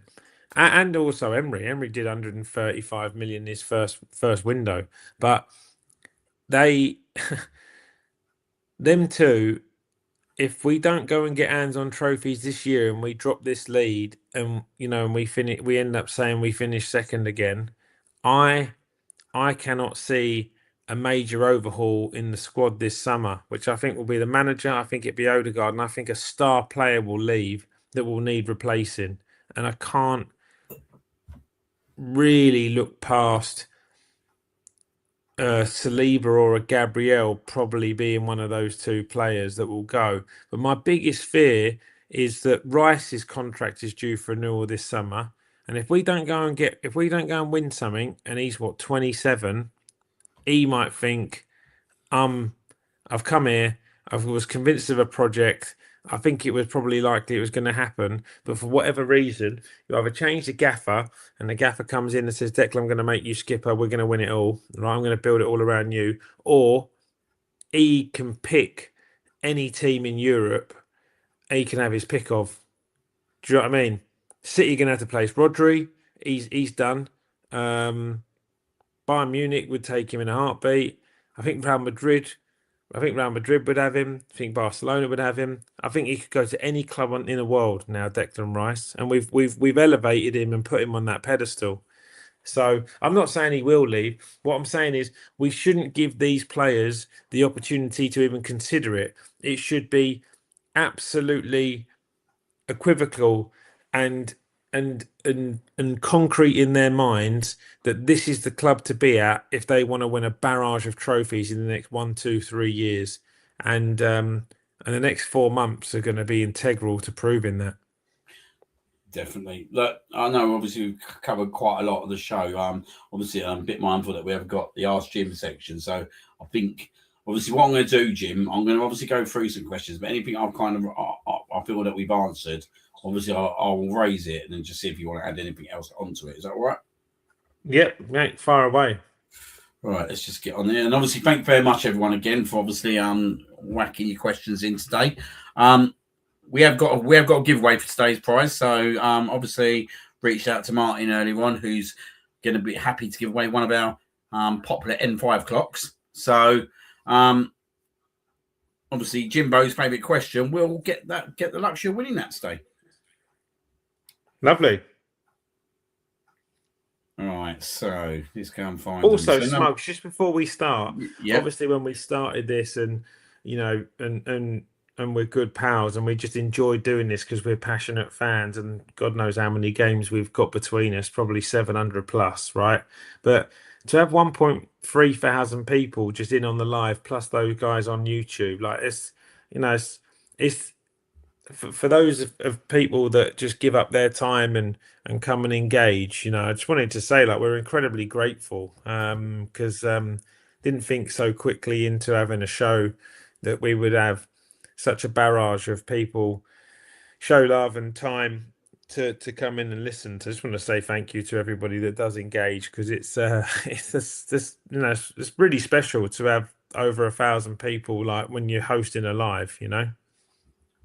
I think I've got to second that as well. Look, I think one of the things when we first done it, one of my slight concerns were the time we were going to do it, because obviously I finished work around 5ish. Obviously Jim's out in Dubai, so he's pretty much 4 hours ahead of us. So there were concerns, would we get the kind of viewers in? So to sit here tonight and see 1,357 viewers that have come into this pod this evening, I just think it's incredible going. And when I sit there and think, Jim, that actually between us, we've probably not even done double figure of shows yet, which I think that makes that even more kind of amazing in terms of obviously the people that have come in that have obviously enjoyed it so far. What you're seeing in terms of the chat, the feedback, inside the show, outside the show. Obviously, I get a lot of people as well commenting to me saying, like, in terms of cohesion, and I sit there and I think, do you know what? We're probably not even in double figures yet, mate. Yeah. So yeah, I think a bit pat on the back to us as well, but obviously a massive thank you to everyone that's obviously participating week in, week out, and obviously the questions are a massive part of this show. So thank you very much for contributing to them questions week in, week out as well. Absolutely. Right, come on in. Hit me with your questions. Right, first one, actually, Prudy, first person. I'm going back to front here, funnily enough. Ask Jim, do we think it's a mentality issue with the squad because their talent is not up for questioning, but when the crunch matches come, they don't seem to take their chance? Didn't capitalise on both City dropping points, perhaps too much pressure? Yeah, an element of that, Prudy, definitely. I think that there is an undertone to the fact that these guys have not got it over the line before, so it's a new feeling, and for some of them, a good chunk of them, it's a here we go again sort of feeling, because a good handful of them have come close in the last few seasons and we've not got it over the line. But I think that is undermined by the leadership that have to dismiss any musings within the player group and create an ethos and an atmosphere that these guys are the best team in the land, and that that we should get this over the line, and accepting anything other than that in our performances and in our results is unacceptable, and holding them to a higher standard. So I think that whilst I think the mentality of it is definitely a characteristic, it's it is where Arteta needs to actually show that he's evolved as a manager, and he knows how to now get this done. Because if he doesn't do it this season, then unfortunately I think his race is run. and he is just not of the standard required because he hasn't experienced it before. And whilst that's incredibly harsh, because what he has achieved, the way in which he's turned the squad around in the last 6 years is very credible. One major trophy in 6 years for the investment that the ownership have made is an underperformance when you just go purely based on a results-driven business. But what he is in a position now, as he has been the last couple of years, but now specifically now with the squad that he's assembled, and you're quite right in regards to their ability level across it, is that he has to now get it over the line and find a way, and they have to find a way of making that work. So yeah, great question, but it's definitely a contributing factor. Next question is from Tarek. Ask Jim, do you think anyone in his team apart from Gabriel that will end up at least 10 Premier League goals at the end of the season? Well, I don't think Gabriel will end up with 10 Premier League goals this season. So, yeah, I look, there is no reason why Gyökeres doesn't get to 10 Premier League goals by the end of March. If we actually play, he hasn't missed massive chances. I can only think of one massive chance, Smugs, that he should have taken, which was the one against Leeds, where the ball falls to him and he snatched at it. Other than that, I cannot think of a big chance that he has squandered. So, having half chances and bit part chances, and that is why he scored 9 goals in all competitions, I think, isn't it? And his XG is about 9.5. So he is on par with the chances created for him that he's converted. So the thing that the squad and the management and the technical team need to establish is, how do we get Gyökeres to the end of the season on 30 XG? That is what they should be working on. Because if we do, the math, and they love data, will tell us that he'll be on about 28, 29, 30 goals if we do. So that is what they need to work out. The problem is that the XG of all the players, and I did a tweet about it a couple of weeks ago, they are all on par with the goals they've scored in comparison to the expected goals they should have scored. So the problem remains the same. That is not that the players aren't scoring the goals. It is that we're not creating enough chances per player. So if we don't have a player get to 10 Premier League goals again, then it is a cardinal issue with the setup of the team. Because 38 games, for someone not to go 1 in 4, that is abysmal. So it shouldn't just be one, it should be more than one. Saka, Trossard, Martinelli, one of them all should get to 10 as well. Eze maybe even. He must have 4 or 5. He scored 3 in one game. So he would be another one. He has scored 10 Premier League goals in the last 2 or 3 seasons, I think. So he's another one who's used to doing it. But Gyökeres absolutely should be somebody that ends the season on, Smokes, what do you think, 15, 16 Premier League goals, something like that? What's that, another 10 from now when he's got 15 games to go? Something, he's been at the club long enough now. They've had enough time in the training sessions with him. If they actually serve him, I think he'll score goals. So I'm still bullish that I think he will end the season with 22-ish in all competitions, 20 to 22, which I think will be a pretty good return in his first season. But they must find him and they must give him the opportunity to do that. But yes, he would be the one that I would, if you're asking me to be a betting man, that will get to 10 Premier League goals plus. Cool. The next question from Catherine is a pretty long one, so I'm going to try and do it slowly. Do you think that the congestion of the schedule is causing issues amongst the squad of rotation or the lack of rest? Since the North London derby, there have been 7 games every 3 to 4 days, 1 week break, then a run of 17 games, 11 played in a span of 18 played across all comps. Arsenal 112, drawn 4, lost 2. By lack of squad rotation, it's more in the sense that it's either all or nothing at all. Given our opponents tomorrow, I would expect us to at least make 4 changes, but could also just see it being changes for those that are suspended. In comparison to some of the other top of the teams competitors in at the moment, City have 111, drawn 3, lost 4. Villa have 113, drawn 1, lost 2, but got no Carabao Cup. Liverpool have only won 7, drawn 6, lost 3. And Chelsea have only won 8, drawn 5, lost 5. So do you feel So, that actually the lack of rotation is the reason why we're not winning games? I guess that's the meaning of that tweet. well, the three of the five teams she mentioned now, Arsenal included, have played 18 in that period, and then two Mm. of them have played 16. So, um, so if it's not like it's unfair on Arsenal because we've played considerably more games than everyone else in that period. Named five teams, and two have played the same amount, and two have played two less games in that period. So, I don't I don't think it's a unfair task on Arsenal per se over other teams. Um, I think that the squad rotation element of it is the responsibility of the manager. I think we've mentioned on the show enough times that we just can't understand that he hasn't utilised Norgard more. Eze has played about 300 minutes of football since scoring a hat trick against Tottenham. Don't understand why.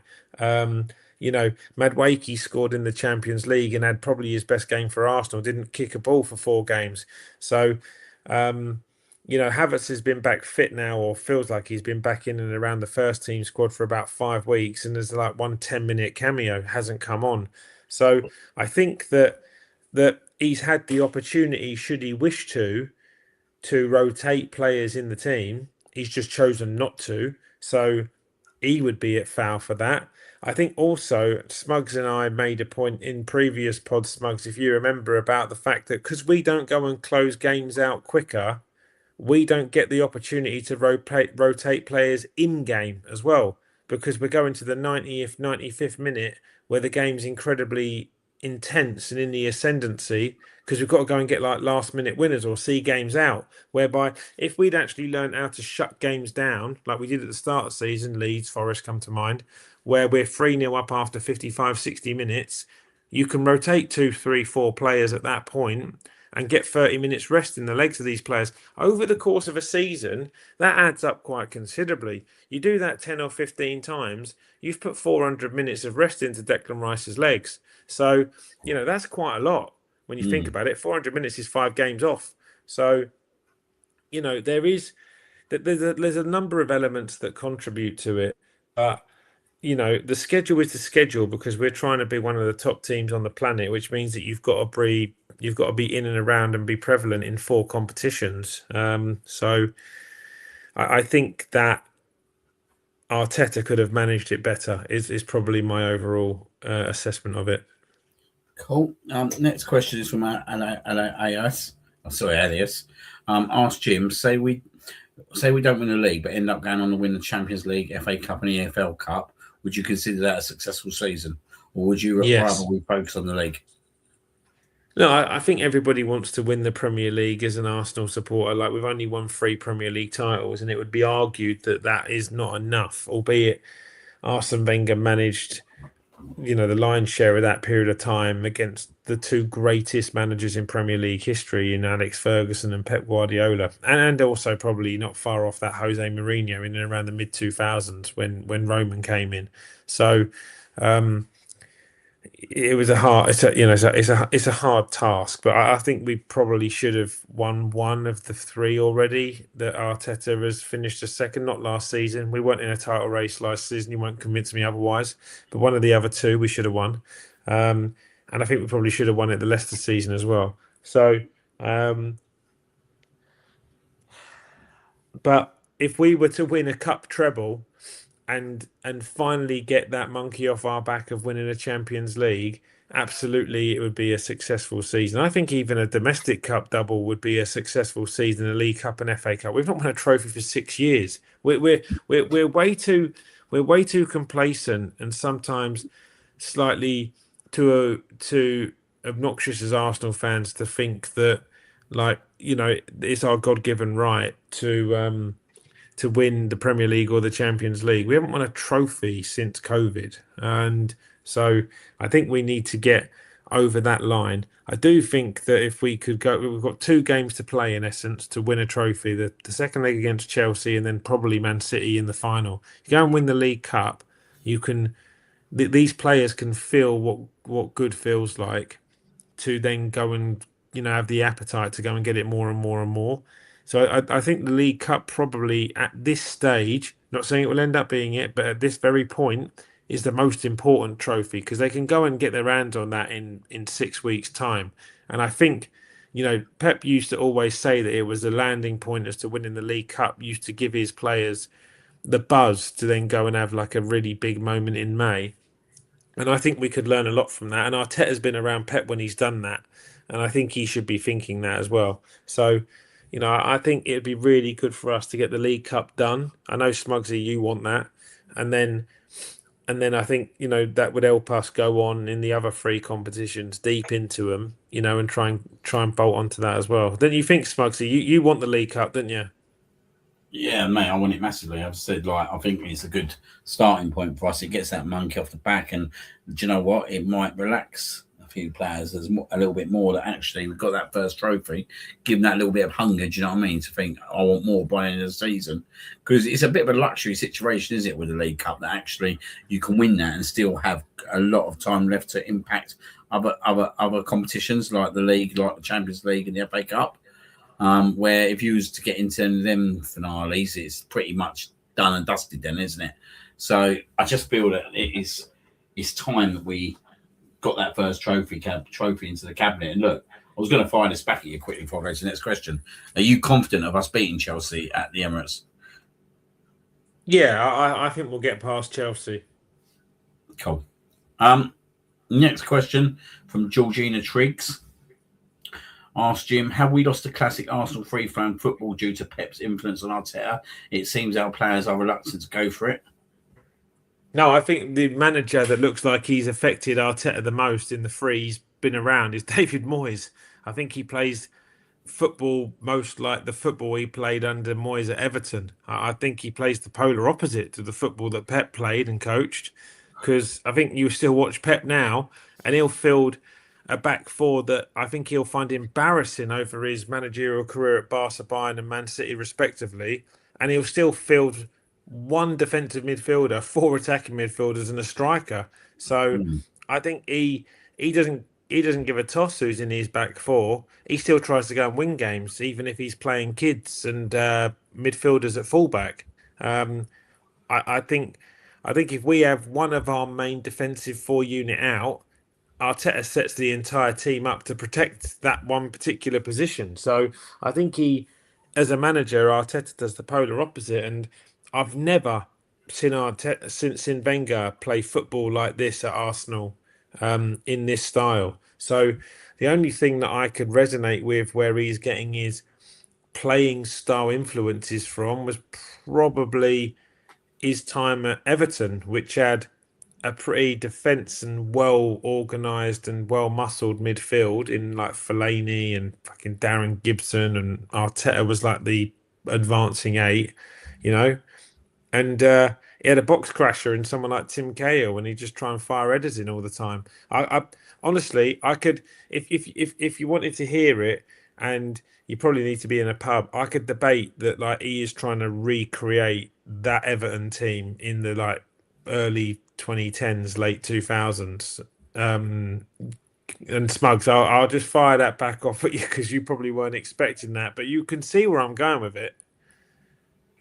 Oh yeah, definitely. I can see where you're going with it as well. Do you know what I mean? Like when you said about the David Moyes kind of link before, he totally plays the totally opposite to what Pep Guardiola done at Manchester City, and it's amazing when you think about it, isn't it? That considering the success that he had with Pep Guardiola at Man City, that actually he's probably sat there and thought to himself, "I'm not going to be able to outplay him at footballing wise." So he's totally got a totally different philosophy to try and beat Man City, and at the moment it hasn't happened, does it? It would be in total honest. Whether it happens this year or not, is only time will tell. But I bet David Moyes is sitting there quite proud of him. Yeah. Pardon? Yeah, I agree. Yeah. I bet he's proper proud of him at present. But I sit there and think, Jim, at times, I've got to be honest, like after this season, just say we get over the line this season, yeah, right, and we do go and win the Premier League, what's kind of Arteta's objective then? Like, is it because it can't be to continue to play this kind of football? Surely not. I do think that if he'll take a really deep breath and probably he'll probably add about 10 years to his life. And I do think the style of football will change a bit after that. And I do think that there'll be a slightly more free flowing aspect to it in the future because everything around the spotlight is absolutely on him and Arsenal to win major trophies at the moment. But what we can say is that whilst it's not the prettiest thing we've seen in the Premier League, we are dismantling teams in Europe. So, maybe he just tries to find a way of embodying the football that he plays on the continent into the domestic league. And if he does, then the Emirates will be a really exciting place to go. So, yeah. Absolutely. Right. Next question from Laura. Do you think Subi and Rice work well together in that midfield? If not, who would be your midfield? Yeah, we sort of covered this one off a bit this evening. Yeah. At times there is a slight feeling that there may be too similar a player. I think when we're playing against a better quality opposition, that the two of them work very well together. They're both technically gifted and pop the ball around and distribute the ball well, but I think they are being made to play a little bit samey at the moment, which again I think is a coaching thing. So I think there can be quite a lot of similarities in the way they play. I think positionally Zubimendi is very very strong. He's always in space. He's always available to receive the ball, and he's always thinking about the player in the last four that needs help doubling up in defensive situations. I do think Declan Rice has got another gear to his game, and I do think he can be so much more prolific in the final third. He just again needs to be allowed the license to go and do it. But but yes, I think there's elements of the games where they look like the similar player. The obvious one for me would be, and Smugs has mentioned it multiple times, would be Rice would fall into the six and Eze would play in the left eight. I think he would be our most explosive player for creating in the final third. And look, let's just have it right. David Raya has won the Golden Gloves the last 2 years. Gabriel and Saliba are widely renowned as the best centre back pairing in Europe. I think Calafiori has come into his own this season, and we're incredibly fortunate to have two top draw right backs. So if you've got Rice, who's a top class player in a six, you've got that back four and David Raya, who I think is probably a top three keeper in the world now. You don't really need to laden it with a load more cover. As long as the attacking players do their jobs, for which Odegaard does very well.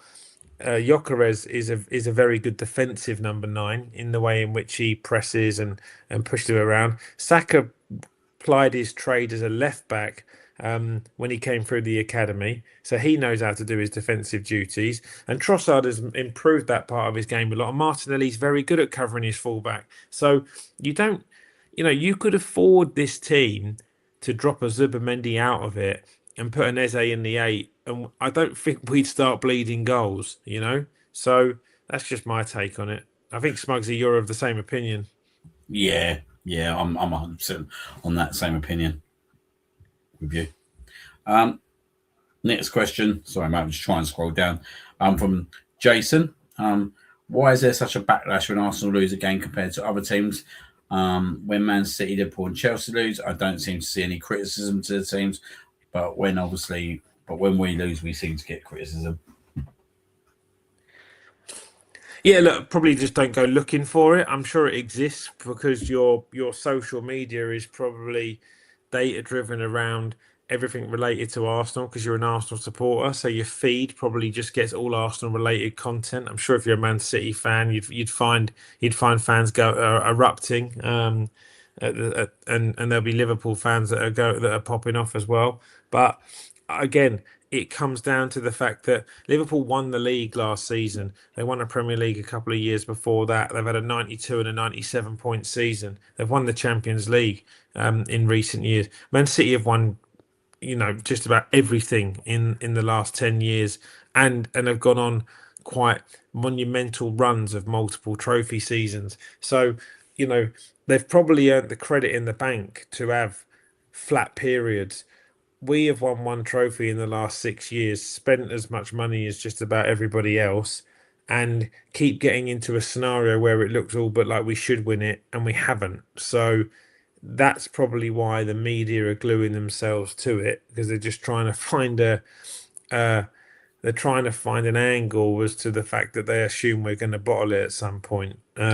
So we have to answer those critics and silence them and actually go and win it. And I'm sure after we do that, the narrative around it will change. You were saying something to me, Smugsy, earlier that was winding you up. That was, that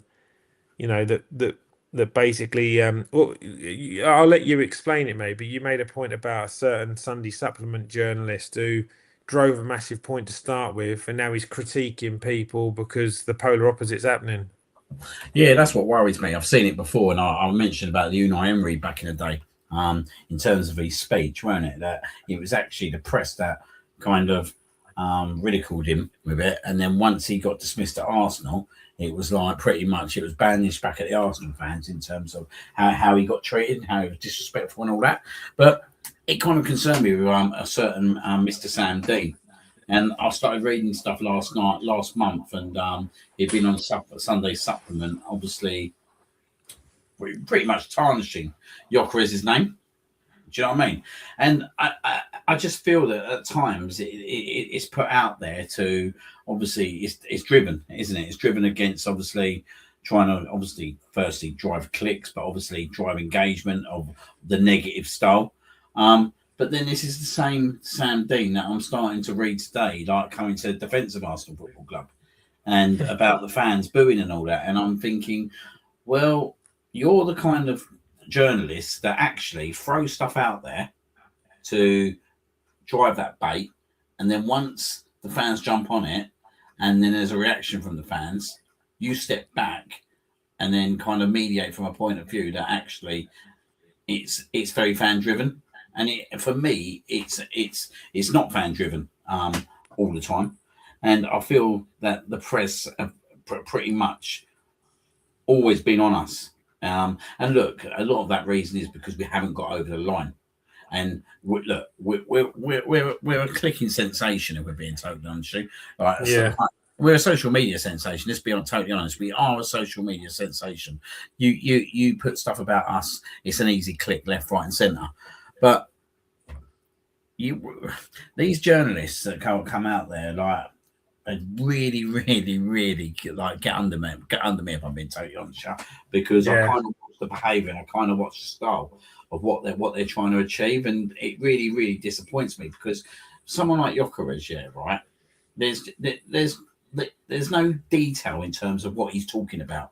Do you know what I mean? It's just out there to like obviously have fans just jump straight on it and obviously go right against him. Like there's nothing to say. Look, if he was sat there in the Sunday supplement and then brought up loads of like data and information and why Gyökeres ain't performing, then fair enough. But he's not doing that, is he? Because if he did, he would realise that actually the problem is not Gyökeres. The problem is the creativity part of this team at the moment and the structure of this team and how the team's being coached and what the team's being coached to do. So yeah, I just get very frustrated by certain journalists, and I put one back at you, Stay, didn't I? Was it Balogun? Yeah. And I read through it and I just thought there was a load of fluff around it, if I'm being honest. He was trying to somehow comprehend that Arsenal were, widely regarded amongst Europe as the top team in Europe, the team to beat. They're feared upon around Europe. I'm just not having any of it, if I'm being honest. Not at the moment. I can understand, an angle as to where he's coming from, but I just don't believe that Bayern Munich, Barcelona, and Real Madrid, respectively, fear us that much yet, because we haven't gone on and lifted the trophies that make them turn their head. I think if we go and win them, then we're right there amongst them. But in order to be able to stand next to those guys, you've got to get the gold patches on your sleeve, and that's it. It's incredible, though, isn't it? Like 1 minute we're seen as the best team in the world, but the next minute we're seen as we would be the worst champions ever. Yeah, exactly. So in the space of 3-4 days, do you know what I mean? You've got Lee Henry saying one thing, and you've got Paul Scholes saying totally the opposite. Yeah, yeah, I agree. Right, let's finish these questions up. So the next question is from Darius. Who was you most impressed with in the game, even though it ended in defeat? First half, Saka. I thought Saka had a really strong half. I think he's needed a good performance in the big game, and I thought he had a good first half. Um, and I'm a fan of his, but I thought Gyökeres's cameo in the second half was really good. I'd be really interested to see what you thought from it in the ground, but I thought he come on and did his jobs really well. Everyone was sort of saying, how many touches of the ball will he get? Will it be one? Will it be two? Will it be maybe three? And he got on the ball quite a lot and popped the ball around the corner, and he gave Martinez a very, very, very different game to the one that Jesus give him. Um, but it's really hard to pick a standout performer in in a game that was incredibly flat on our side. I thought Marino did well when he come on again. He was busy, got himself right in the mix, nicked a goal. Um, but largely it was a very disappointing performance. So yeah, it's hard to pick that one. Next question. Do you think the substitutions show panic from the manager? Yes, I do. We've got about three more I can see. Question from Jonesy. Is it time we start talking about Odegaard? We've pretty much answered this. Odegaard, captain, being subbed after 55 minutes, 90% of the time backward passing to safety, afraid to lose the ball for physically and not there, physically not there, and it's killing him as a player. Yeah, I think Jonesy covers off all the points, and we've sort of argued this one to death. I don't also want to. I wouldn't even write off Odegaard necessarily as a player for Arsenal. I just think Yeah. he could do with having the captaincy lifted off him and just like allow him to just fall back into the squad, and then maybe come off the bench when the game's a little bit more open and find his form a little bit more and be able to try and start impacting games again and play himself back in. I do think that, and this isn't an excuse for him, but I do think he is, as much as we're in four tournaments, his head is not completely in it. He is Norway captain, and they are going to go to a World Cup in the summer. He is going to go there as captain, and it's something they've not done for 3 decades or so, since the 90s. And I do really think that he is tentative about making sure that he is fit to go to that tournament and walk them out in America, because that's a big, big deal for his country. And if that is the case, then I would take the captaincy off him, because I think someone like Declan Rice, who's probably got the World Cup in the back of his mind and definitely wants to go to an England team who would be amongst the favourites to win it, I do think he wants to win everything domestically and then go to the World Cup, not the other way round. And part of me is concerned that Odegaard is Norway first and then Arsenal, Yeah. because I think you can show in his play he just, in the 50-50s, he doesn't want the contact. He's turned his back on a couple of opportunities where he could have stopped goals. I think the Aston Villa one with Buendia is the most noticeable, but he's been blighted with injuries recently, and he's just had a new family and stuff like that. And you've mentioned it a few times, Smugsy, and I do think he is. I don't know. I maybe mentally it's a mental thing, but I do think mentally maybe he's just not quite there yet either to like properly put his body on the line as well. Yeah, I'm very interested with Odegaard. I think he looks a bit ill at times, to be honest. Doesn't Yeah. it? Doesn't it? Just doesn't look. He just doesn't look the same person. I He know he's looks a bit obviously. gaunt, doesn't he? I think he looks a bit gaunt in the face. He's almost like he looks like he could do with putting a little bit of weight on, Yeah, um, and just being a bit more physical. But yeah, definitely. But next question, I'm going to kind of filter it down a little bit. But basically, do you think we need any additions, especially after Sunday and our attack being so off form in a minute? yeah, I don't really think we need to go into the market. I think this is the most complete Arsenal squad I can ever remember. Certainly in the Emirates era, outside of Highbury. But in the Emirates era, which is what, 20 years now, I cannot think of an Arsenal squad with this amount of talent in it. I really just think it's the style of football. and just allowing players to play. But there's more than enough talent there. We in eras where we've had like Giroud as the number 9, or we've relied upon Podolski for periods of time, or Lucas Perez, or Danny Welbeck when he was just like in and out of the team with injuries and stuff. Probably a better player now at Brighton than he was at United or Arsenal, funny enough. But I think God, those teams would have loved to have had Gyökeres, Jesus, or Havertz, not all three of them in the team at the same time, or in the squad.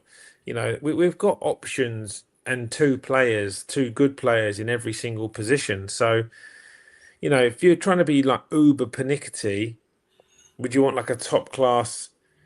No, I wouldn't buy a left back. The only thing really, and I think we've mentioned this thing to death, Smugsy, is like the only thing really would be like, could you get an equivalent level player on Saka's level for the left wing? But that I still feel like you're kind of clutching at straws a bit.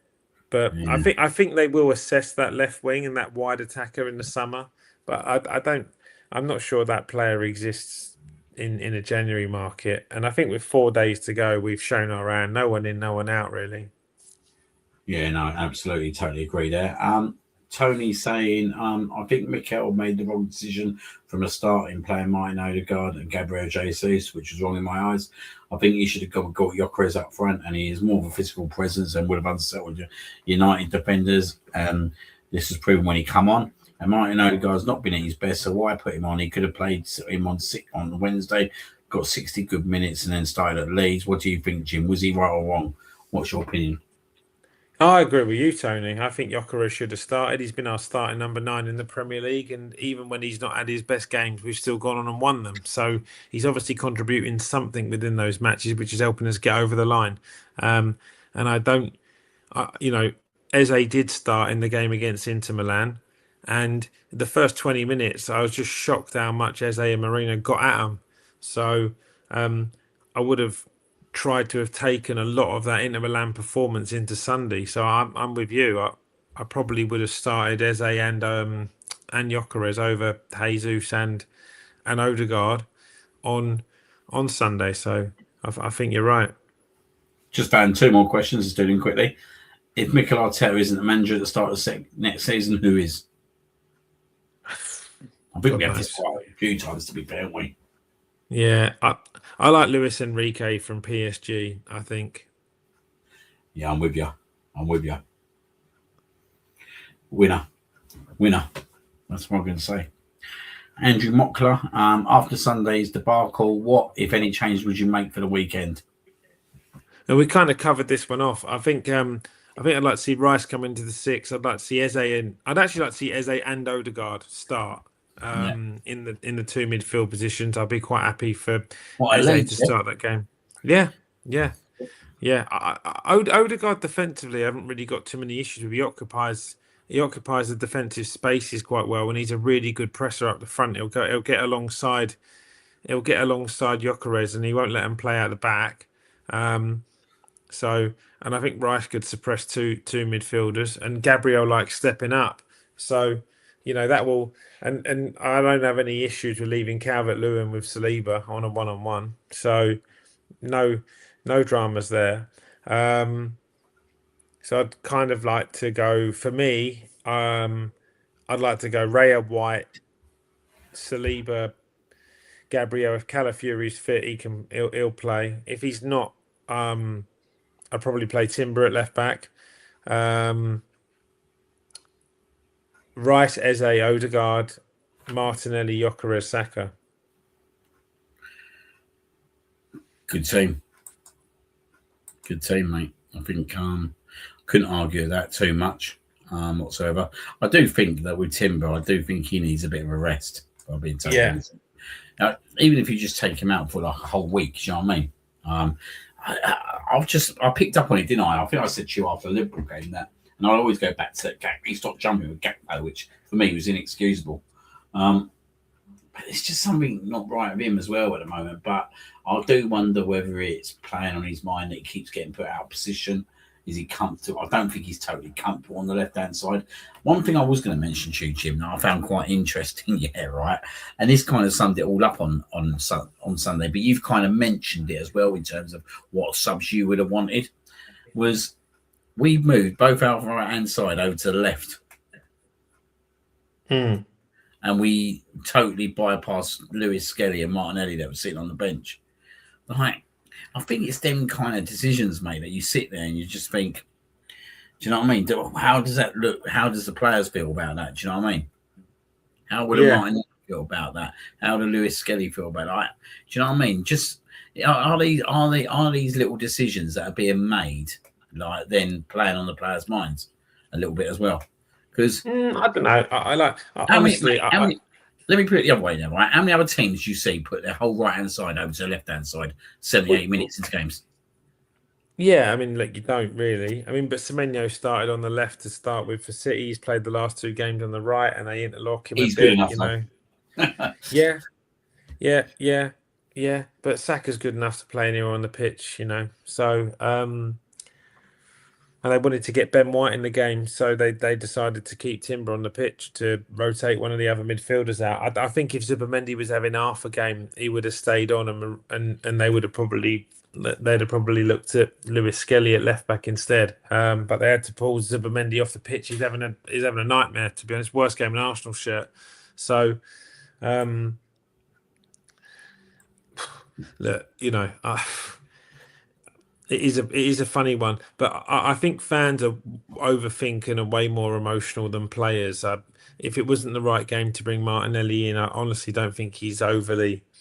I don't think he's going to go away and sulk about it. You know, you got another game in 3 days. They have a day off. The next day they train today, and then he probably finds out today he starts tomorrow. So you know, and that's a good thing for us as well. Kairait at home probably come at a good time. Like, you know, we should go and try and get 4-5 on them and like proper bash them up. Well, is that another problem? We're thinking about the next game ahead, even before the last game's finished. No, I'm just saying there's an alternative to a player who doesn't get on the pitch. Like, you know, he's got, in 3 days' time, he's got another opportunity. I don't think Arteta's thinking about it too much. I think he's trying to live in the moment, but. Yeah, honestly, I don't think these players will.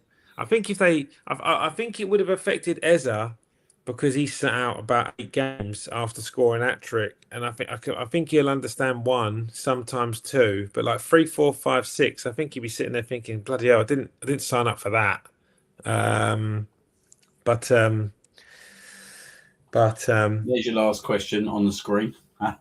Do you think there needs to be a conversation about Saka moving on in the summer? No. Well, I think he's just signed a new 5-year contract, Rosie. So I can't imagine he goes anywhere whatsoever. I think the interesting dynamic with Saka is going to be if Odegaard did move on. And I think this could be a summer where he might. If Odegaard did move on, I think he would expect to be the captain, Saka, be named as the captain. And if I'm being honest with you, I actually think Arteta may go down that route. And I think that'll be a mistake, but I think he could do that. I'm not really with that personally. I know you're not with it, nor am I, and I think it is abundantly clear who Arsenal's captain should be. But really, you know, historicals would tell you that the vice captain gets promoted, and I think that would be another move that Arsenal fans sit there scratching their head on because there's a perfect opportunity for him to mix it up. But I don't know. I don't know that he would. If you were vice captain and your skipper leaves, surely you'd sit there in the gaffer's office. So I'm the highest paid player at the club. I'm one of the longest serving players. I've done this. I've done that. I've got 100 goals. I've got 100 goals and assists for the team. Like I'm ready. It's my turn to step up now. You're going to turn around and be like, "Sorry, mate, Declan's getting it." That's what he's paid. Which is what he should say. What he's paid for. He's paid a good amount of money, mate. He needs to make the right decisions. Mm-hmm. Like for me, it's not the right decision that he should be vice captain now. Personally, do you know what I mean? It's not the right decision that Odegaard should be captain personally, but obviously is a decision that's obviously not been made, and we're sitting at the moment with obviously Odegaard captain and Saka vice captain. But imagine, flip it on the other foot, yeah, right, Jim. I know this will be the last question tonight, yeah, right. What happens if we go and win a triple? And Odegaard's captain and Saka's vice captain. Like, that'd be even more of a tougher decision to make, wouldn't it? Like, say, do you know what? I don't think either of you like the long-term choice. Yeah, it's a good problem to have. Is the only way I could assess that. Yeah. We'd be a bit stumped on that conversation, I reckon, by that point. But look, we got a long way to go before even that. It becomes even just a dream for us. Do you know what I mean? We are still back in January, so loads of games to go, and obviously we'll hopefully turn a corner pretty soon. Absolutely, mate. Right, obviously we're going to wrap up the show tonight. It's been a long old one. 2 hours 20 minutes of talking all things Arsenal. We're literally up to, well, it says 1,625, but that will be a lot more because of YouTube views. So it'd be interesting to see what actually come through tonight. But obviously, thank you to absolutely every single person that's come on the show tonight. If you contributed in the chat, thank you very much as well. Your engagement always absolutely appreciated, and me and Jim respect it loads. But Jim, obviously, got anything interesting this weekend apart from obviously hoping Arsenal get 3 points? Well, we'll just say firstly the winner of the question. Oh yeah, sorry. There's an N5 clock on display. I actually really like Prudy's question, so Prudy's a winner. That was my favourite. So I think she was up first and held her course through what felt like about 50 questions there. So yeah, I've got a golf tournament this weekend, so I've got a pretty big one. So Friday, Saturday, Sunday, but luckily it's in the morning here, so I'll be done well before. The 3 o'clockers kick off at 7 o'clock. My little boy is buzzing for it because the 3 o'clock kickoff's the only ones that normally happen before his bedtime. So we'll try and play well in the golf comp, and then we'll be on the sofa in our Arsenal shirts, hopefully seeing a very different performance. Absolutely, and obviously, I'll share your sentiment, mate. I've got a quiet one this weekend. Got the boys Saturday, so yeah, really looking forward to watching the game and having 2 little kids running around me. Exactly. I'm going to try and ilk out the Billy, my 1-year-old. Probably go to sleep at 2 o'clock on Saturday afternoon. So we'll see how that one occurs. Yeah, absolutely. So, go on, mate. Well, no, I was just going to say, other than that, it was, 2 hours, 20 minutes is a good old marathon. I'm going to go and get my head down now. It's midnight here, but no, mate, great show. And thank you again for everyone who's contributed, like an amazing turn up.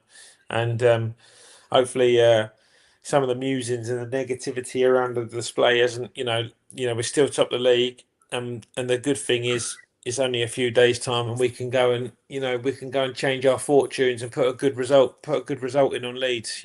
So.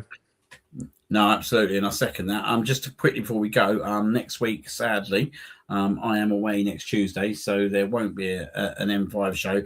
Me and Jim, though, are going to try and work on doing a pre-recording show that will go out to you guys. So it won't be a live show next week, but we will try and get something out because obviously we understand quite what a big game next Saturday is. But then obviously we've got the League Cup on Tuesday. So keep your eye on the socials, and hopefully we'll be able to give you some guidance when that will come out.